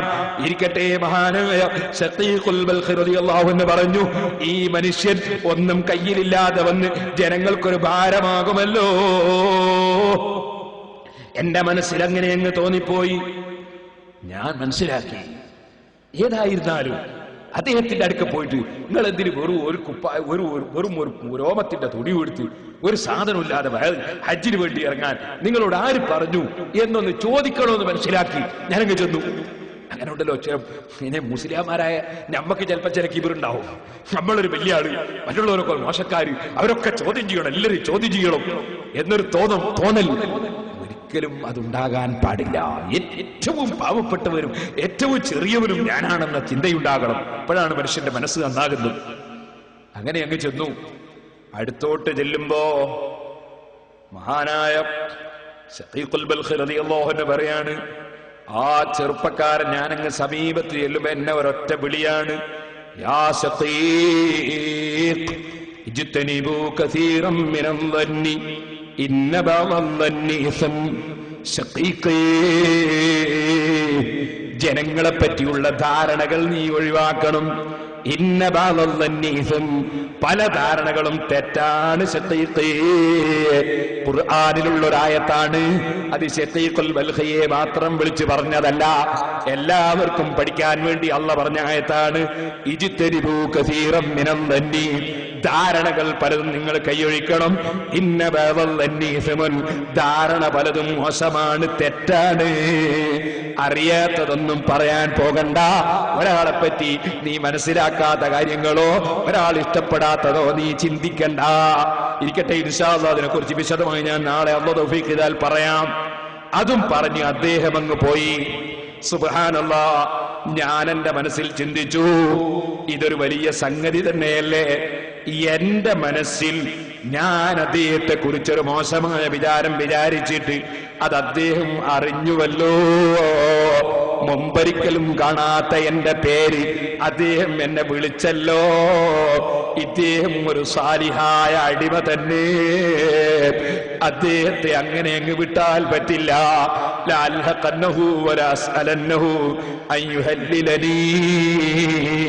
എനിക്കൊന്ന് അദ്ദേഹത്തെ കണ്ടിട്ട് ഒന്ന് പൊരുത്തപ്പെടിച്ചിട്ടല്ലാതെ എന്റെ മനസ്സിന് സമാധാനമില്ല. ഞാൻ അദ്ദേഹത്തിന്റെ പിന്നാലെ അങ്ങ് ഓടി. ഞാൻ ഓടിപ്പോകുമ്പോഴേക്ക് അദ്ദേഹം എന്നിൽ നിന്ന് മറിഞ്ഞുപോയി, കാണുന്നില്ല. പിന്നീട് ഞാനതാ വാഖിസയിൽ ഇറങ്ങിയപ്പോ, വാഖിസ എന്ന സ്ഥലത്ത് ഞാൻ പോയി ഇറങ്ങിയപ്പോ അവിടെ വെച്ച് അദ്ദേഹം നിസ്കരിക്കുന്നുണ്ട്. ഇദാ ബിഹി യുസല്ലി വഅഅദാഉഹു തൽതരിബു വദുമൂഉഹു തജ്രി. മുസ്ലിമീങ്ങളെ, എന്റെയും നിങ്ങളെയും നിസ്കാരമല്ല കേട്ടോ, ആ മഹാനായ ചെറുപ്പക്കാരൻ നിസ്കരിക്കുന്നു. അദ്ദേഹത്തിന് നിസ്കരിക്കുമ്പോൾ വിറയല് കൊള്ളുന്നു. അല്ലാഹുവിന്റെ മുമ്പിൽ എഴുന്നേറ്റ് അദ്ദേഹത്തിന് വിറക്കുന്നു. കണ്ണിലൂടെ വെള്ളമത മുറിഞ്ഞു വീഴുന്നു. ഞാൻ സമീപത്ത് ചെന്നപ്പോ, ഞാൻ അങ്ങ് അടുത്ത് ചെന്നപ്പോ എനിക്ക് മനസ്സിലായി, ഞാൻ അതാ നേരത്തെ ഖാദിസിയിൽ വെച്ച് കണ്ട് തെറ്റായ ധാരണ വെച്ചുപോയ മഹാനാണിത്. ഞാനങ്ങടുത്തേക്ക് ചെല്ലുമ്പോ, ഞാൻ അടുത്ത് ചെന്ന് അദ്ദേഹത്തോട് പൊരുത്തപ്പെടിക്കാൻ വേണ്ടി ഞാനങ്ങടുത്തോട്ട് ചെന്നപ്പോ, ഞാനിങ്ങനെ നിസ്കാരം കഴിയുന്നത് വരെ കാത്തവിടെ ഇരുന്നു. നിസ്കാരം കഴിയുന്നത് വരെ കാത്തിങ്ങനെ ഇരുന്നു. ഞാൻ അദ്ദേഹത്തിന്റെ സമീപത്തേക്ക് അങ്ങ് ചെല്ലുമ്പോ അദ്ദേഹം ഖുർആനിൽ നിന്ന് ഓതുകയാണ് എന്നെ വിളിച്ചുകൊണ്ട്. യാ ശഖീഖ്, യാ ശഖീഖ് ഇഖ്റ വഇന്നീ ലഗഫാറുൻ ലിമൻ താബ വആമന വഅമില സാലിഹൻ സുമ്മ ഇഹ്തദാ. ശഖീഖേ, നീ ഓതിക്കോ, ഖുർആനിൽ നിന്ന് ഓതിക്കോ. വഇന്നീ ലഗഫാറുൻ ലിമൻ താബ, അല്ലാഹു പറയുന്നു, ഞാൻ പാപം ചെയ്തു പോയിട്ട് മനസ്സുകൊണ്ട് ഖേദിച്ച് മടങ്ങുന്നവന് ധാരാളം പൊറുക്കുന്ന രാജാവാണ്. വിശ്വസിച്ചവന് പൊറുക്കുന്ന രാജാവാണ്. വഅമില സാലിഹാ, സൽക്കർമ്മം ചെയ്തവന് പൊറുക്കുന്ന രാജാവാണ്. സുമ്മഹ്തദാ, പിന്നെയും വഴികേടിലേക്ക് അവൻ നീങ്ങിയിട്ടില്ല, പിന്നെയും പിഴവിലേക്ക് നീങ്ങിയിട്ടില്ല. എന്നോട് പൊറുക്കലിനെ ചോദിച്ച് നല്ല ഈമാനോടെ തഖ്വയോടെ ഹിദായത്തോടെ നീങ്ങുന്നവർക്ക് പൊറുത്തു കൊടുക്കുന്ന രാജാവാണ് ഞാനെന്ന് അല്ലാഹ് പറഞ്ഞ ആയത്ത് ഓതിക്കൂ. മനസ്സിന്റെ ഉള്ളിൽ ഖേദിച്ചു വന്നപ്പോ അത് മനസ്സിലാക്കിയിട്ട് അങ്ങോതുകയാണ്. കുപ്പിയകത്തുള്ള വസ്തുവിനെ പോലെ കാണും ഞാൻ നിങ്ങളെ, കൽബകം എന്നോവർ. അമ്പിയാക്കൾ ഔലിയാക്കൾക്ക് അല്ലാഹ് കൊടുക്കുന്ന സമ്മാനമല്ലേ സഹോദരന്മാരെ? അത് സഹീഹുൽ ബുഖാരിയിൽ തന്നെ നിങ്ങൾ കണ്ടില്ലേ? ഇന്നി ലാ യഖ്ഫാ അലയ്യ സലാത്തുക്കും വലാ ഖുസൂക്കും. അല്ലാഹുവിന്റെ റസൂലിന്റെ പിന്നിൽ നിന്ന് നിസ്കരിക്കുന്ന ചില സഹാബികള് അവരെ കൈയും കാലുമൊക്കെ അനാവശ്യമായി ചലിച്ചപ്പോൾ, അനങ്ങിയപ്പോൾ, അവരിൽ ചിലരുടെ മനസ്സിൽ നിസ്കാരമല്ലാത്ത ചില ചിന്ത വന്നപ്പോൾ മുന്നിൽ നിന്ന് നിസ്കരിക്കുന്ന നബി സല്ലല്ലാഹു അലൈഹി വസല്ലം നിസ്കാരത്തിന് ശേഷം പറഞ്ഞില്ലേ, നിങ്ങളുടെ നിസ്കാരം, നിങ്ങളെ നിസ്കാരത്തിലുള്ള ചലനങ്ങളും നിങ്ങളെ നിസ്കാരത്തിലുള്ള ഭയഭക്തിയും നിങ്ങളെ മനസ്സിലുള്ള ഭയഭക്തിയും നിങ്ങളെ ശരീരം കൊണ്ടുള്ള ഭക്തിയുമൊക്കെ എനിക്ക് നന്നായി അറിയാം. ഇന്നീല അറാക്കും മിൻ വറാഇ, ഞാൻ മുന്നിലേക്ക് നോക്കി നിസ്കരിക്കുന്ന സമയത്ത് പിന്നിൽ നിൽക്കുന്ന നിങ്ങളെ മനസ്സിലുള്ള കാര്യം വരെ ഞാൻ കാണുന്നുണ്ട്. സഹാബികളെ, അമ്പിയാക്കളെ ഔലിയാക്കൾക്ക് അല്ലാഹ് കൊടുക്കുന്ന കാഴ്ചയും അറിവും അതവർക്ക് അല്ലാഹ് കൊടുക്കുന്ന വലിയ സമ്മാനങ്ങളല്ലേ. ആ സമ്മാനങ്ങൾ മുഅ്ജിസത്തുകളും കറാമത്തും ലഭിക്കുന്നത് ഭക്തിയോടെ നിസ്കരിക്കുന്നവർക്കും ഈമാന് തഖ്വയിൽ മുറിഞ്ഞവർക്കുമല്ലേ. മഹാനായ ഇമാം ശതീഖുൽ ബൽഖി തങ്ങളോട് മനസ്സിൽ വേണ്ടാത്തത് വിചാരിച്ചപ്പോ അത് തിരുത്താനുള്ള ആയത്ത് ഓതിക്കൊടുത്തു. ശേഷം തൗബ ചെയ്തപ്പോ, പൊരുത്തപ്പെടിക്കാൻ വേണ്ടി വന്നപ്പോ, തൗബ ചെയ്തവന് പുറത്തു കൊടുക്കുന്ന രാജാവാണ് അല്ലാഹു എന്ന് അറിയിക്കുന്ന ആയത്ത് ഓതിക്കൊടുത്തു. ആരോടും ഔലിയാക്കൾക്ക് വിദ്വേഷമില്ല, ആരോടും വെറുപ്പില്ല.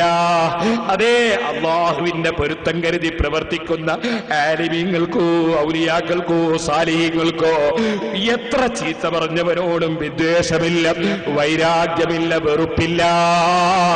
എല്ലാവരും നന്നായി കാണണമെന്ന ചിന്തയേ ഉള്ളൂ. അതുള്ളവനെ റബ്ബിന്റെ അടുക്കൽ സ്വീകരിക്കപ്പെട്ട പണ്ഡിതനാകുന്നുള്ളൂ, സാലിഹാകുന്നുള്ളൂ. മഹാനായ ശതീഖുൽ ബൽഖി തങ്ങൾ കണ്ട കാഴ്ച സാധാരണ നിസ്കാരമല്ല, പേടിച്ച് വിറച്ച് വിറങ്ങലിക്കുന്ന നിസ്കാരം, കണ്ണിൽ വെള്ളമിങ്ങനെ ഒഴുകുന്ന നിസ്കാരം. ആ സമയത്ത് അദ്ദേഹം നിസ്കാരം കഴിയുന്നത് വരെ കാത്തിരുന്നപ്പോ ഓതിക്കൊടുത്ത ആയത്താണത്. അതും ഓതി തന്നിട്ട് അദ്ദേഹം സ്ഥലം വിട്ടുകളഞ്ഞു. ശതീഖുൽ ബൽഖി തങ്ങൾ പറഞ്ഞു, അദ്ദേഹം സ്ഥലം വിട്ടുകളഞ്ഞു. എനിക്ക് മനസ്സിലാകുന്നില്ല. ഞാൻ എന്റെ മനസ്സിൽ പറഞ്ഞു, ഇതേതോ അബ്ദാലുകളിൽപ്പെട്ട മഹാനാണ്, എന്റെ രഹസ്യം നന്നായി അറിഞ്ഞുകൊണ്ട് സംസാരിച്ചില്ലേ. ഞാൻ പിന്നീട് മിനയിലേക്ക് പോയി. മിനയിൽ ചെന്നപ്പോൾ അതേ വ്യക്തി തന്നെ ഒരു കിണറ്റിന്റെ വക്കിന് നിൽക്കുന്നു. സുബ്ഹാനല്ലാഹ്, കയ്യിലൊരു കോപ്പയുമുണ്ട്. അദ്ദേഹത്തിന് വെള്ളം കിട്ടണം. സുബ്ഹാനല്ലാഹ്, വെള്ളം കിട്ടാൻ വേണ്ടി കിണറ്റിന്റെ വക്കിൽ നിൽക്കുന്ന അദ്ദേഹം ഞാൻ കാണുകയാണ്. കയ്യിൽ നിന്ന് ആ പാത്രം കിണറ്റിലേക്ക് അങ്ങിട്ടു. ഞാനിങ്ങനെ നോക്കുന്നുണ്ട്. എന്നിട്ട് അദ്ദേഹത്തിന്റെ കണ്ണൊന്ന് മേൽപോട്ടുയർത്തി. ഖിബിലയുടെ അതേ ദുആ ചെയ്യുന്നവന്റെ ഖിബിലയാണല്ലോ മേൽപോട്ട്, അതുകൊണ്ടല്ലേ കൈ ഉയർത്താൻ പറഞ്ഞത്. എന്നാൽ ചിലപ്പോൾ ചില ആളുകൾ മഹാന്മാര് തന്നെ കണ്ണുയർത്തിയെന്നും വരാമെന്ന് നേരത്തെ ഞാൻ സൂചിപ്പിച്ചില്ലേ. കണ്ണൊന്ന് മേൽപോട്ട് ഉയർത്തി. അദ്ദേഹം അവിടെ വെച്ച് പറയുന്നത് ഞാൻ കേട്ടു, അന്ത റബ്ബീ ഇദാ ലമത്തു മിനൽ മാ വഖുവതി വഖുതി ഇദാ അറദ്തു ത്വഅമാ. അല്ലാഹുവേ, നീ എന്റെ റബ്ബാണ്. ഞാൻ വെള്ളം ഉദ്ദേശിച്ചാൽ എന്റെ റബ്ബ് നീ തന്നെ. ഞാൻ ഭക്ഷണം ഉദ്ദേശിച്ചാൽ എന്റെ ഭക്ഷണം തരുന്നവനും നീ തന്നെ. അല്ലാഹുമ്മ അൻത തഅലമു യാ ഇലാഹി വസയ്യിദി മാലി സിവാഹാ. അല്ലാഹുവേ, നിനക്കറിയാമല്ലോ എന്റെ ഇലാഹും യജമാനനുമായ റബ്ബേ, എനിക്ക് മറ്റൊന്നുമില്ലല്ലോ. ഫലാദിംനി ഇയ്യാഹാ, എനിക്കത് നീ ഇല്ലാതെയാക്കല്ല അല്ലാ. ഈ ഒരു ദുആയും നടത്തി അവിടെ നിൽക്കുകയാണ്. ശഖീഖുൽ ബൽഖി തങ്ങൾ പറഞ്ഞു, ഞാൻ അങ്ങോട്ട് ചെന്നു. സുബ്ഹാനല്ലാഹ്, ഫവല്ലാഹി ലഖദ് റഅയ്തുൽ ബിഹ്റ വഖദ് ഇർതഫഅ മാഉഹു.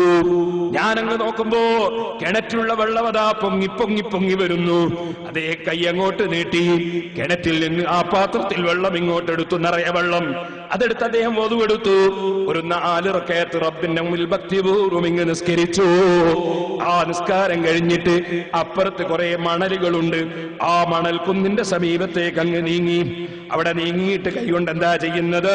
കുറച്ച് മണലുകൾ കൈകൊണ്ട് ഇങ്ങ് വാരി, എന്നിട്ട് ഈ പാത്രത്തിൽ, വെള്ളമുള്ള പാത്രത്തിൽ അങ്ങിട്ടു. എന്നിട്ട് നന്നായി അങ്ങ് നന്നായി അങ്ങ് കുലുക്കിക്കളഞ്ഞു. അതങ്ങനെ കുടിക്കുകയാണ്. സുബ്ഹാനല്ലാഹ്, വെള്ളത്തിൽ വെറും മണല് കലക്കി കുടിക്കുകയാണ്. ഞാൻ സമീപത്തേക്ക് അങ്ങ് ചെന്നു.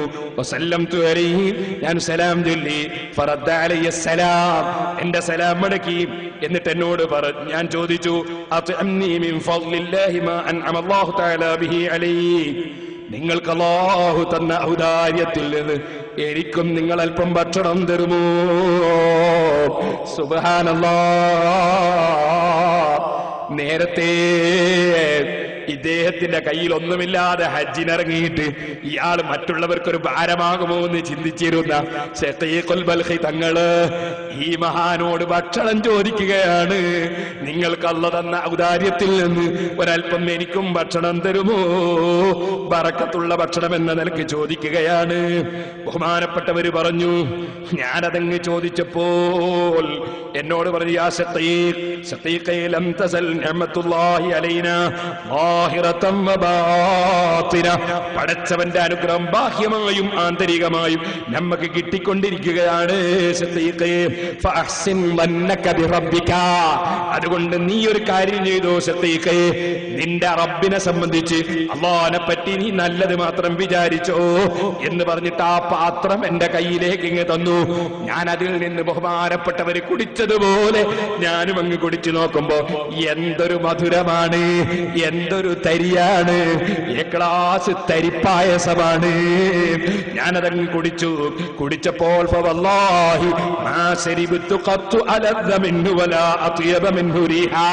അതിനേക്കാൾ സുഗന്ധമുള്ളതോ അതിനേക്കാൾ ലദ്ദത്തുള്ളതോ രുചിയുള്ളതോ എന്റെ ജീവിതത്തിൽ ഞാൻ കുടിച്ചിട്ടില്ല. നന്നായി കുടിച്ചു. ഞാൻ അവിടെ തന്നെ അങ്ങ് താമസിച്ചു കുറെ ദിവസത്തേക്ക്. പിന്നെ എനിക്ക് പാനീയം വേണ്ട, ഭക്ഷണം വേണ്ട. പിന്നെ ഞാൻ അദ്ദേഹത്തെ കാണുന്നത് മക്കയിൽ കടന്നതിന് ശേഷമാണ്. സുബ്ഹാനല്ലാഹ്, അവിടെയും ബഹുമാനപ്പെട്ടവര് രാത്രി സമയത്ത് ഇങ്ങനെ നിന്നുകൊണ്ട് രാത്രി പകുതിയായ സമയത്ത്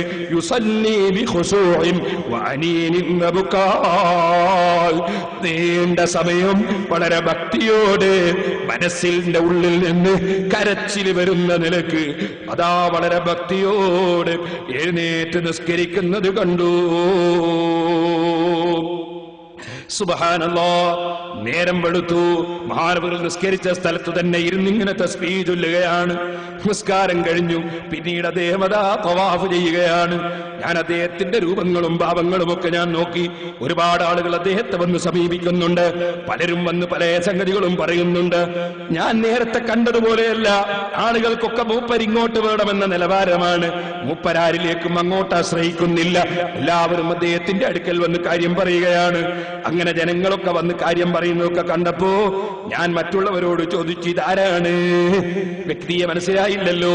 അപ്പോഴാണ് എനിക്ക് മറുപടി കിട്ടുന്നത്, അതാ മൂസ ബിൻ ജഅഫർ ബിൻ മുഹമ്മദ് ബിൻ അലി ബിൻ ഹുസൈൻ ബിൻ അലി ബിൻ അബി താലിബ് റളിയല്ലാഹു അൻഹു. ഇത് അലി ബിൻ അബി താലിബ് റളിയല്ലാഹു അൻഹുവിന്റെ മകൻ, ഫാത്തിമ ബീവി റളിയല്ലാഹു അൻഹുവിന്റെ മകൻ, അലി ബിൻ ഹസൻ റളിയല്ലാഹു അൻഹുവിന്റെ മകൻ, മുഹമ്മദ് റളിയല്ലാഹു അൻഹുവിന്റെ മകൻ, ജഅഫർ റളിയല്ലാഹു അൻഹുവിന്റെ മകൻ, മൂസൽ കാദിം റളിയല്ലാഹു അൻഹു എന്ന് പറയുന്ന തങ്ങളുകുട്ടി കുട്ടിയാണ്, അഹ്ലു ബൈത്തിൽപ്പെട്ട ആളാണ്, അല്ലാഹുവിന്റെ അടുക്കൽ വലിയ സ്ഥാനമുള്ള വ്യക്തിയാണ്. ഞാനിത് കണ്ടപ്പോൾ അത്ഭുതപ്പെട്ടു പോയി. ഓ സഹോദരന്മാരെ, എത്ര വലിയ മഹാനാണെങ്കിലും എത്ര ബഹുമാനമുള്ള കുടുംബത്തിലാണെങ്കിലും അല്ലാഹുവിന്റെ റസൂലിന്റെ സന്താന പരമ്പരയിൽ തന്നെ പെട്ടവരാണെങ്കിലും നിസ്കാര സമയത്ത് അവരുടെ ഭക്തി എത്രയാണ്, നിസ്കാര സമയത്ത് അവരുടെ രീതി എത്രയാണ്, അതിനനുസരിച്ച് തന്നെ അല്ലാഹു ജല്ല ജലാലുഹു അവർക്ക് ഒരുപാട് മഹത്വങ്ങളും ഒരുപാട് കറാമത്തുകളും കൊടുത്തത് ധാരാളമായി നമ്മൾ കാണുന്നു. അതുകൊണ്ട് നല്ല ഭക്തിയോടുകൂടെ ആയിരിക്കണം നമ്മുടെ നിസ്കാരമെന്ന് ആവർത്തിച്ച് നിങ്ങളോട് ഉണർത്തി ഞാൻ എന്റെ വാക്കുകൾ അവസാനിപ്പിക്കട്ടെ. അർഹമുർ റഹീമീനായ റബ്ബേ, ഞങ്ങളെ മജ്ലിസ് നീ ദുആക്ക് ഇജാബത്തുള്ള മജ്ലിസാക്കണം റഹ്മാനേ. ഞങ്ങളെ വാക്കുകളും പ്രവൃത്തികളുമെല്ലാം നിന്റെ പൊരുത്തത്തിലാക്കണം റഹ്മാനേ. എന്റെ ചെറുപ്പക്കാർക്ക് എഴുന്നേറ്റ് നിൽക്കണം, നമുക്ക് അല്ലാഹുവിനോട് ദുആ ചെയ്ത് പിരിയണം. അല്ലാഹുവേ, ഞങ്ങളെ മജ്ലിസുകൾ മുഴുവനും നീ പൊരുത്തപ്പെട്ട ആഖിറത്തിൽ ഉപകരിക്കുന്ന ഞങ്ങളിൽ നിന്ന് സ്വീകരിക്കുന്ന മജ്ലിസുകളാക്കണം റഹ്മാനേ. അല്ലാഹുവേ, ഞങ്ങളെ എല്ലാ നിസ്കാരങ്ങളും എല്ലാ അമലുകളും നീ പൊരുത്തപ്പെട്ടതും നീ സ്വീകരിക്കുന്നതുമാക്കണം റഹ്മാനേ. മഹാന്മാരായ ആളുകൾ, അവരിൽ പല ദർജക്കാരുണ്ട്. നിസ്കരിക്കുന്ന സമയത്ത് ഒരു വിഷയവും അറിയാത്തവരുണ്ട്. നമുക്കൊന്നും അത് കഴിയുന്ന വിഷയമല്ല. സുബ്ഹാനല്ലാഹ്, അംർ ഇബ്നു ദർറൂദ് എന്നൊരു പണ്ഡിതൻ ഇമാം ഗസാലി റളിയല്ലാഹു അൻഹു രേഖപ്പെടുത്തുകയാണ്, വലിയ ഇബാദത്തിൽ മുഴുകിയ ആളാണ്. കൈക്കൊരു രോഗം ഇങ്ങ് വന്നു, കൈക്ക് രോഗം വന്നു, കൈ മുറിക്കേണ്ട നിലക്ക് പഴുത്ത് പുഴുക്കൾ വരെ തുടങ്ങിപ്പോയി. വലിയ മഹാന്മാർക്കും ചിലപ്പോ പല പരീക്ഷണങ്ങളും ഉണ്ടാവും. ഡോക്ടർമാര് പറഞ്ഞു മുറിക്കലേ നിവൃത്തിയുള്ളൂ, വൈദ്യന്മാര് പറഞ്ഞു മുറിക്കലേ നിവൃത്തിയുള്ളൂ. ഇന്നത്തതുപോലെ ബോധം കെടുത്തി ഓപ്പറേഷൻ ചെയ്യുന്ന കാലമല്ലല്ലോ. വൈദ്യന്മാര് പറഞ്ഞു നിങ്ങളെ കയ്യും കാലും ഒക്കെ പിടിച്ച് കെട്ടിയിട്ടതിന് ശേഷം ഞങ്ങൾ ആ കൈ മുറിച്ചെടുക്കാം, അല്ലെങ്കിൽ പഴുപ്പ് ശരീരത്തിലേക്ക് മുഴുവൻ കയറും. ബഹുമാനപ്പെട്ടവര് പറഞ്ഞു വേണ്ടല്ല, എന്റെ കയ്യും കാലും പിടിച്ചു കെട്ടേണ്ടതില്ല.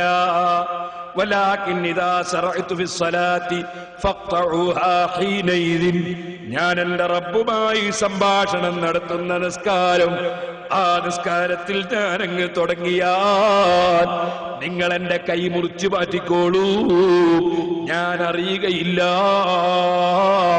ബോധം കെടുത്തേണ്ടതില്ല, ഇതിനെ പിടിച്ചു കെട്ടേണ്ടതില്ല. ഞാൻ നിസ്കരിക്കുന്ന സമയത്ത് എന്റെ കൈ നിങ്ങൾ മുറിച്ചോളൂ, ഞാൻ അറിയുകയില്ല. മഹാനായ അംർ ഇബ്നു ദർറൂദ് റളിയല്ലാഹു അൻഹു ഇമാം ഗസാലി റളിയല്ലാഹു അൻഹു പറയാണ്, ഫലമ്മാ ദഖല ഫി സ്വലാത്തി ഖതഅത് യദുഹു വലം യശ്ഉർ ബിദാലിക. നിസ്കാരത്തിൽ കടന്നപ്പോ അദ്ദേഹത്തിന്റെ കൈ പഴുത്ത് വേദനിക്കുന്ന കൈ അതാ വൈദ്യന്മാര് വന്ന് ശരിക്കും മുറിച്ചങ്ങെടുത്തു. നിസ്കാരം കഴിയുന്നത് വരെ അംർ ഇബ്നു ദർറൂദ് റളിയല്ലാഹു അൻഹു കൈ മുറിച്ച വിവരം അറിഞ്ഞില്ല. അല്ലാഹുവിൽ ഖൽബ് ശരിക്കങ്ങ് ലയിച്ചപ്പോ അതാ കൈമുറിഞ്ഞതറിഞ്ഞില്ല. അത് തന്നെയല്ലേ സഹോദരന്മാരെ ഖുർആൻ നമുക്ക് ചൂണ്ടിക്കാണിച്ചതും. യൂസുഫ് നബി അലൈഹിസ്സലാമിന്റെ ഭംഗിയിൽ ആകൃഷ്ടരായപ്പോ ആ ആകൃഷ്ടരായ സ്ത്രീകൾ അവരാപ്പിൾ മുറിക്കുന്ന സമയത്ത് കൈ മുറിച്ചപ്പോൾ വിവരമറിഞ്ഞില്ല. ആപ്പിളിന്റെ കൂടെ കൈയും കൂടി മുറിച്ചു പോയി. ആ ഭംഗിയിൽ ലയിച്ചു പോയതാണ്. അല്ലാഹുവിനെ കാണുന്ന നിലക്ക് അല്ലാഹുവിനെ പ്രിയം വെച്ച് അവരോട് നടത്തുന്ന സംഭാഷണത്തിൽ ശരിക്കും അങ്ങ് അതാ അറിഞ്ഞു മുറിഞ്ഞു പോയപ്പോൾ വിവരമറിഞ്ഞില്ല. അത്തരക്കാരും അല്ലാഹുവിന്റെ ആരിഫീകളിൽ ഉണ്ട് കേട്ടോ. അതുകൊണ്ട് തന്നെ അത്രയൊന്നും നമ്മളെ കൊണ്ട് നിലക്കും സാധ്യമല്ലെങ്കിലും അവരെ ബഹുമാനിച്ചാദരിച്ച് റബ്ബിനോട് പ്രാർത്ഥിക്കണം. റബ്ബേ, എന്റെ നിസ്കാരം നീയുമായുള്ള സംഭാഷണം അതിൽ നീ ഖുശൂഇനെ തരണം റഹ്മാനേ എന്ന് റബ്ബിനോട് പ്രാർത്ഥിക്കുകയും ഖുശൂ ഉണ്ടാകാൻ വേണ്ടി അല്ലാഹുവിന്റെ റസൂൽ നമുക്ക് പഠിപ്പിച്ച നേരത്തെ ഞാൻ പറഞ്ഞ വിഷയങ്ങളൊക്കെ ജീവിതത്തിൽ ഉൾക്കൊണ്ട് നിസ്കരിക്കുകയും ഇതിന്റെ കഴിഞ്ഞ ദിവസം ഞാൻ പ്രസംഗിക്കുമ്പോൾ ഇമാം ഗസാലി തങ്ങൾ നമുക്ക് പറഞ്ഞു തന്ന ചില ഉപദേശങ്ങൾ, ആ ഉപദേശങ്ങൾ ഒന്നുകൂടി കേട്ട് മനസ്സിലാക്കി അത് ഉൾക്കൊള്ളാൻ ശ്രമിക്കുകയും ചെയ്യണമെന്ന് എന്റെ സ്വന്തം ഞങ്ങളോടും ശരീരത്തോടും നിങ്ങളോടും വസിയത്ത് ചെയ്ത് ഞാൻ എന്റെ പ്രസംഗം നിർത്തട്ടെ. അർഹമുർ റഹീമീനായ അൽ മലിക്കുൽ ജബ്ബാറായ രാജസയ്യിദായ റഹ്മാനേ, ഞങ്ങളെ മജ്ലിസ് നീ ദുആക്ക് ഇജാബത്തുള്ള മജ്ലിസാക്കണം റഹ്മാനേ. ഞങ്ങൾക്ക് ഖുശൂഅോടുകൂടെ നിസ്കരിക്കാൻ നീ ഭാഗ്യം തരണം റഹ്മാനേ.